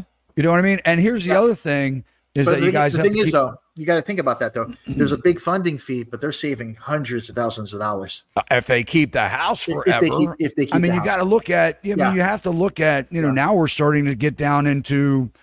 The sixes, and you can get in the low sixes. So you have to think, okay, I'm going to get a 5 1/4 or a 4 5/8, and you have to look at it and say, okay, well, what's the difference for me getting rid of all my cash? Right. Because Absolutely. now I got to put $200,000 down or $300,000 down. Most buyers can't take advantage of that. So a lot of these products that are out there, that they say, hey, we're here to help, and you look at it and you go, okay, but who can take advantage of that? The Not biggest very hurdle many. is cash. The biggest hurdle. Biggest cash. hurdle is making cash. that difference between the VA loan and the purchase. It's price. easy for move-up buyers and ones that have equity or sold their Yes. houses with equity, but it's Absolutely. terrible for first-time buyers difficult. unless they are They don't have big the money. savers. Yeah, All right, let's go absolutely. ahead. Let's take the next question. Good question. It's a good question. Would you recommend selling now, even at a 50,000 loss? All right, so Lauren, I don't know a lot about your situation here, but here's the deal. I'm getting the vibe that you recently purchased, and if this is the case, let's talk about it because it's a great question. You're not alone if that's the truth of where you are right now. We're getting a lot of calls from people that don't have the $50,000 loss. Now, how do you absorb that? If it's a short sale where it's $50,000 less than your loan, there could be even further implications for you financially, ruining your credit, doing things like that. So that has to be taken into consideration, weighed on. But if you put down the excess cash and you're looking at a situation where you could sell now, but you would lose 50 grand, but you're still coming out clean. You've paid off your mortgage. You're not damaging your credit. So I would look heavily and weigh in on that first. And then I would consider, why do you want to move? So if it's a job relocation or something like that, and you can absorb that 50 grand in a couple of years, it may be worth doing. If you just don't want the house, that's a tough call. But if you want to send me an email and give me a little bit more information on your situation, Joe, you can put my email up there. Send me an email, identify your question in the subject line so that I can. I mean, I get inundated with emails, but I try and get through them. Sometimes it takes me a week or so to get back to people. But literally, I have 700 emails in my inbox right now, and that's not an exaggeration. So, I mean, I love, the opportunity. It tells me that people really do need help out there. It tells me that this is a big topic, because it is affecting so many people's lives. People want to own homes. They want a sense of a community. They want to feel like they belong. But the problem is that when they make bad decisions or irrational decisions, or they're pushed, or they get into fear of missing out, or they let the exuberance take a hold, it really affects them. And I want to tell you that it doesn't matter. I think everybody that has, been successful in some way or another has gone through some kind of a downturn or financial hardship. We learn from it. It's not going to ruin your life. If, depending on how old you are, if you're a young person, and you have a good job and you're valuable, your work is valuable, you're going to absorb something like that, a $50,000 loss, pretty quickly, and you're going to keep getting up and you're just going to keep going, right? If you're looking at a situation where I can lose 50 grand a day, or within the next 6 months, I got to replace the HVAC at $25,000. I got to put a new roof on because I didn't get a home inspection, and now it's starting to, leak. And that's going to be $40,000 or $50,000. You would have to weigh those odds, or those situations, so that we can look at, what is the loss. If you're losing 50,000 today because it is, very eminent that regardless of price drops, you're going to end up sinking a lot of money into this house that's not going to be worth it when you're done, then because it's not constructive returns, there are things you could do to a house to make it more valuable. But without knowing all the information, send me an email. I'd love to, see if I can advise have you a to little bit. take into account if the market still comes down a little, they may have to wait a pretty long time to recoup. So yeah, and I think, and Phil, I'm glad you said that, because a lot of people think that it's going to crash tomorrow. Yeah. All right. Real estate is a very slow moving trend. All right. This is not, we're not going to wake up tomorrow and houses are going to be, 40, 50, 100, $200,000 less than they are today. It's going to be a process. It's going to be a washout. But the point is that since the peak in 2022, we are seeing it pick up speed. All right. We're seeing where the cracks are showing up. We're seeing that what the data showed is a lagging effect, but we are seeing that we are going in that trend line, and this is not going to be a trend that's going to improve. It's going to get worse, because in order for it to prove, there is an element here that we all have to face reality. We would have to miraculously be out of consumer debt, and we would have to make a lot more money than what we do right now. So you add those two metrics up alone, you've got baby boomers that are sitting on the most wealth ever. All right. And here's the scenario. These baby boomers are sitting on all the equity. When we hear about the equity in America, we're not talking about the 25 million home buyers that went into the most debt they ever could possibly go into from 2020 to 2023, 24 by paying at the all-time high of the market, right? We're talking about baby boomers that have been in their houses that are sitting on high equity. They've got very low 30 percent loan to value ratios or less. Sellers that have no loan, no mortgage on their house, all right, they're the ones that are going to take the biggest haircuts. The millennials are going to come out ahead in this one. I hate to tell you, but I believe that. I don't hate to tell you, but I just, for the people that think, the millennials that think, you've been shit on by, the baby boomers and the Gen Xers, I think you're going to come out great in all this. Yeah, I think our Gen Zs are going to do even better than the millennials, and the alphas coming up are going to have the time of their life, because we're going to build the best entrepreneur, small businesses in America as this thing corrects. I believe that we're going to see more opportunity on the other side of this. We're resilient. But for the baby boomers, they're going to take the biggest whack. The silent generation they're really having it bad right now, because a lot of these folks didn't save money. They didn't invest right. Their houses are only investment. They've taken reverse mortgages. The equity's gone. They're in, retirement communities or old age facilities. They're going to take that house. A lot of them are just going to take them from them because they need it for their care, and that's what they do because of our Medicare and Medicaid system. And so now we're looking at the baby boomers, 30 million approximately in population in the United States that are coming on the retirement age, that are living in houses, that are watching their wealth being depleted because they don't want to continue to work. The stock market's going to decline, and then you're looking at, okay, their equity in their house, they have to repair it. So they don't want to do that. They don't want to waste their money. They want to be protective. They want to, conserve. So now you're looking at them spending higher insurance premiums, higher maintenance and repair costs, and they're getting whacked. And so with taxes, finally, I mean, if you look at their tax bill, it's gone up over the last 30 years exponentially, regardless of the homestead tax credit. So now the baby boomers are looking at it going, we got 30 million houses here, guys. What are we going to do? We want to retire, right? That's inevitable. So what's going to happen? They're going to lose their equity. That's going to be the one that takes the biggest hit here, because the correction is going to hurt them the most. It's not going to hurt the one that bought at the top of the market if they don't have to sell. But for the ones that waited and didn't buy yet, I think there's going to be opportunities. So, it's wild real quick. Let me interject real quick. The baby boomers control 38% of all houses out there. Yeah, 38% of the houses. How about second homes? 56%. Single family houses. Yeah. Single family houses. 56% for second homes. They control detached 56. single family houses. Right. That's unbelievable. Yep. It's unbelievable. And there's the average age of a baby boomer now is 65 years old. Do you think they're going to end up selling those or just passing them down to the kids?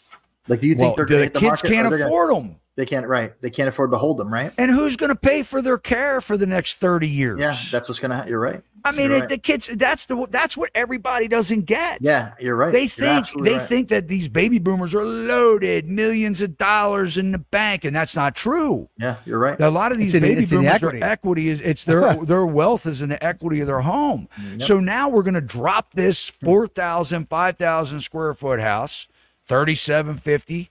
We're going to drop this house to the kids, and the kids are like, "How are we going to pay for it? Yeah, how are we going to afford the insurance? How are we going to, afford the repairs? We can't afford this. We're living paycheck to paycheck." Golden handcuffs. So it's afraid to make decisions. So we've got to be, guys, we have to, before we spout off with some comment about thinking that things won't happen this way, look at the facts, look at the data. Man. What is the reality to this? What's the magic? What is it? Who's waving the wand? What all the government's doing right now is printing entitlements. Okay, I can forgive your student debt, but does that mean that you can afford a $50,000 HVAC system in your parents' house that need the money because they need it to live the rest of their life? I mean, they're going to expect to live another 30 years, a lot of them. So what are they going to do? What are they going to do? They're going to give the kids all of their money, maybe when they pass, but they got to... They're not going to have enough to get there. This is asinine. They're not going to have enough to get there. When we talk about some of these things, it really just blows me away. That we can really be that naive to think that this thing's just going to continue. Now, are we going to be all right? Of course we will. I don't see. Find a way. People say, look, I don't buy into the fact. I'm not 100% sold on the fact we're going to see this. U.S. is going to be the world's reserve currency. I mean, I interview enough people that believe that. Do I personally believe that? No, I really don't. I don't think that we're going to wake up one day and be trading in bricks or the yuan or what. I just don't. It's not going to happen one day. The government's powerful, man. The U.S. is a powerhouse. Absolutely. They're just chiseling away. Yeah, I mean, it's a powerhouse. And look, and let me tell you something. Here's a good one for you. How do the financial markets, the stock markets, the security markets, what do they trade in? Yeah, that's it. Yeah. What do they trade in? Dollars. U.S. dollars. Not Canadian dollars, because that's dollars too. Yeah. They trade in U.S. dollars. The world is invested in our securities. You think that's gonna come on, man? Yeah. We're gonna see what's gonna happen. Is the problem is that too many people are living with their heads buried in the sand, and they expect, because we've propped it up, they expect that we're just going to continue the bailouts. One day, I hate to tell you, ladies and gentlemen, and it may be sooner than later, we're going to have to face the music and deal with the crap that's been dealt. And I believe firmly that we're going to see, this wealth absorption, in our baby boomers. And I think the millennials are going to be really pissed off until they realize that they just need to take opportunities as they get them, because they're going to be like, man, I thought I was getting all this money from mom and dad. And they'd be like, hey, I'm sorry, mom and dad's still living, and got 30 more years, and they're going to be spending money to live. And it ain't getting cheaper. Healthcare for them is not going to be cheap. It's not going to be. And if you think you're living off of Social Security, Medicare, and Medicaid, you are no way. Very with groceries up, mistaken. 30%. If you cover your groceries and utilities, you're lucky. You know what's interesting? We talk about groceries. Have you ever read the labels lately of the genetically modified products that are in this crap? What's in that? Look, don't worry about my Celsius, right? I should be looking at my Celsius. The hell this is that? An energy drink. It's fruity. It's healthy, right? I don't get any money from. I don't get any money from. Look, don't give. You say it's healthy? Yeah, of course. No. Look at product ingredients. Google product ingredients. And liquid nitrogen is what it is. They got like nanoparticles now. I mean, we're glowing in the dark at night. And this doesn't. Certain beverages do. You can Google it. I Google it. I believe you. Yeah, you are. Let me say this: you are 100% a man of integrity. That is the absolute truth. Well, thank you. You are. You're a man of integrity. I mean, people watching. I'm going to digress on this, but we get into these discussions about the housing market and all this other financial information, And a lot of people, a lot of colleagues think that it's all doom and gloom, but this is truth. This is a man I've been working with for the last 60, 90 days. This is a gentleman of integrity, and I can say that truthfully. And it's true. You are a man of integrity, and the information you're putting out. And if everything was positive, what you see is what you get. Yeah, black and white, good old Reisterstown, baby. You know, Baltimore. You like it or you don't. Love man. my I'm Baltimore, gonna, but it's true though. I mean, this is how I am on Monday morning. You're giving the information. If everything was positive and all rosy, you would give it that way. But this is, you know, people need to know authenticity. You got that. They need to know the truth. You deliver that, and you bring in the other people to support that. But you also bring in other individuals to maybe to contend what you're saying. But in the same breath, you know, you still fall back to what's you're doing what's right, the way your grandfather taught you. You know, not yes, not yes, maybe yes. Yes means yes. So I envy that, and I appreciate that. Yep. Well, thanks. We have a super chat here. I appreciate that, Mark. I do. I'm tired of paying rent. I found a house where my mortgage payment will be the same as my rent. And after this comment, I want to get back to that poll before we get out of here. Would you advise someone like me to just buy? And this is a great question. And I'm going to tell you like this. If you can afford to buy and you find something that checks your boxes and you really like the place, you dig it. A lot of home ownership, if you can afford it, is all about lifestyle. You know, when we decide that we're going to go on vacation, and you could stay either in the beachfront or you could stay on the roadside, right? Certainly a different experience. Some people say, you know what, I don't spend a whole lot of time in my room. I could care less about the beachfront. But the difference comes down to, can you afford the beachfront even if you choose the roadside, right? And what we see are many people that make decisions that they, for lack of a better reason, they just get impatient. So, you know, I'm going to say that and I always say this, if you can afford to be there, it checks the boxes. That's the most important thing. If you're going to be buying at potentially the height of the market or close to the top, you want to make sure that you're buying something that checks the boxes. So yes, if it doesn't put you in a financial burden and you really like the place, go ahead and do it. You know, who cares? I mean, it's going to go back up. Now, Harry Dent, and by the way, you know, a lot of people think he's nuts and crazy, and that may be true. You know, I'm not a psychiatrist or a psychoanalyst, but I will tell you one thing, that this is the second time I podcasted with him, and that man is as real as it gets. And whether you believe what he is saying or not, he has money. He's wealthy. He doesn't need to come on YouTube and do what he does. He doesn't need to subject himself to the comments. In fact, on his channel, what I noticed was he turned off his comments. This is one badass video from this man. Oh, my God. And I tell you what, I've had more people reach out to me. And for the flip side of saying that he's, you know, called for, you know, last 69 of 2 recessions or what, you know what? I mean, look, save the effort on the keyboard. Here's the deal. All right. If you dive into Harry Dent, this is really the first time he's ever been this bearish. He's usually a bull if you really know him and dive into it. Yes, he's been talking about this for a couple of years, but nobody can underestimate when we look at indicators, and you can be the smartest, PhD,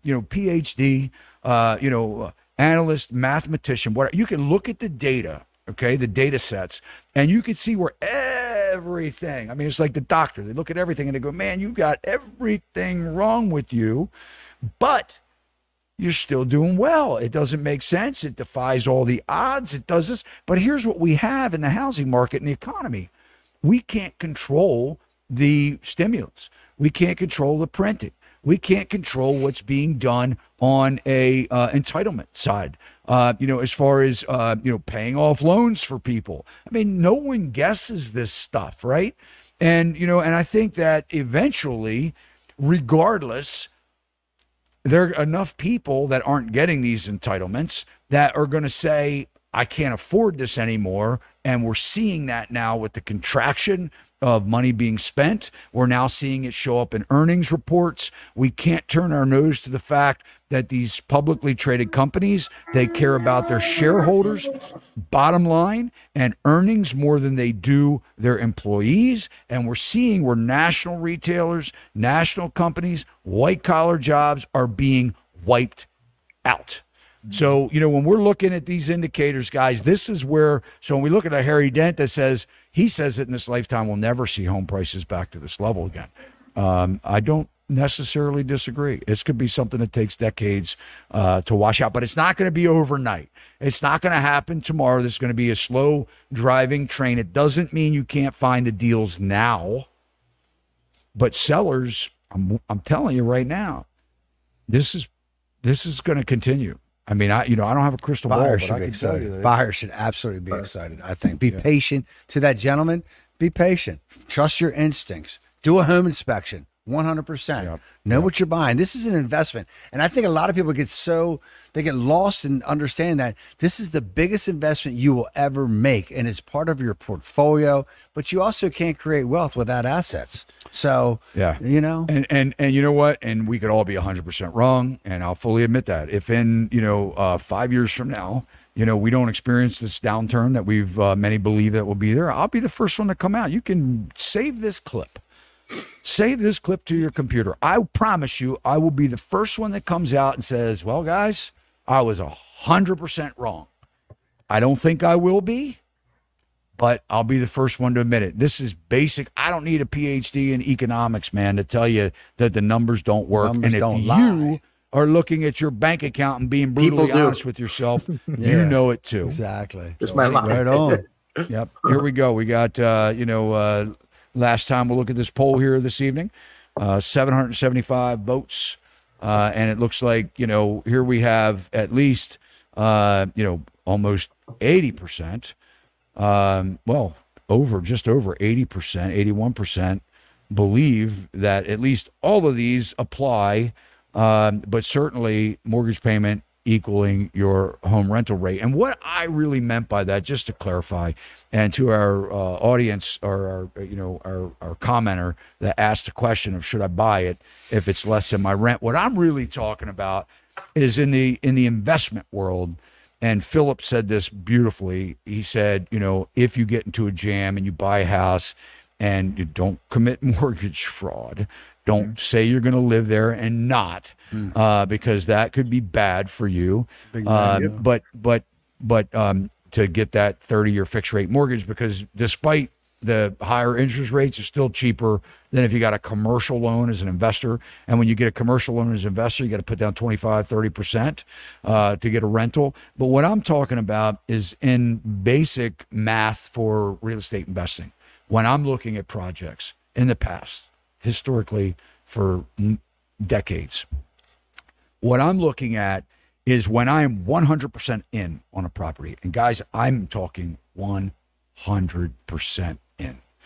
That means the acquisition cost of the property, closing costs, any improvements that are necessary prior to turning that property into a rental and getting a rental license, all those costs boiled into one. Keep it simple math. If I invested everything all in and I invested $300,000, I don't even care whether I got a loan for $299,000, but for $300,000, I'm all in on the money. If I can rent that property at the 1% rule for $3,000 a month, I'm good.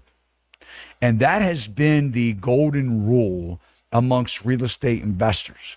And I've watched it come down to 60 cents, 55 cents, 40 cents, or 0.4, not 1%. And this is where I believe that this downturn is not just going to hurt, the baby boomers with their equity. They're going to come out because they still have plenty of equity. But this is really going to be a toll on these brand new investors that did this method of, buy and repair and refinance and the formula. Right. And, when I think that, and you know what I'm talking about, if you've done this, where it's like, take it up, take all the equity out, max it out, whatever. Whenever I did rentals, and this is still today, if they're not paid off, I want to be at least 30, 35% down, where I'm really 60 to 65% loan to value, because a piece of real estate is not fungible, number one. And that means that there's no two that are exactly alike. The lots are not the same. There's something about it. You can build the same house, but there's something different. The other thing is it's not a liquid asset. So you can't just go down to this bank and say, I want my cash, right? Because what happens is when you put it on the market, you can find out nobody wants it, or at the price that you would like to get. So anyway, guys, gentlemen, thank you so much. Joe, did we miss any super chats there tonight? Making sure we got everybody. All right. Hey, I do want to thank you guys. A little different show tonight, but appreciate you. Thank you for spending your Tuesday night with us. Yeah. Mark, thanks, man. Yeah, awesome. Enjoyed it. Hey, cruise on over to Mark's YouTube channel. This guy is full of life and just a great guy and a pleasure to work with on a daily basis. I tell you what, one of the things with real estate agents is most of them don't work in the office. This guy doesn't leave the office. If he's not on a property, seeing somebody or driving clients around or doing something like that, he is in, grinding, making calls. And I watch him in and out, in and out, in and out. And he's a great guy. So cruise on over, show him some love on his YouTube channel. And, we're really encouraging to spread the news about his team and this housing market. And, and Phil Simonetta, I want to just say thank you, sir. Yeah. Thanks. Thank you so much for having me.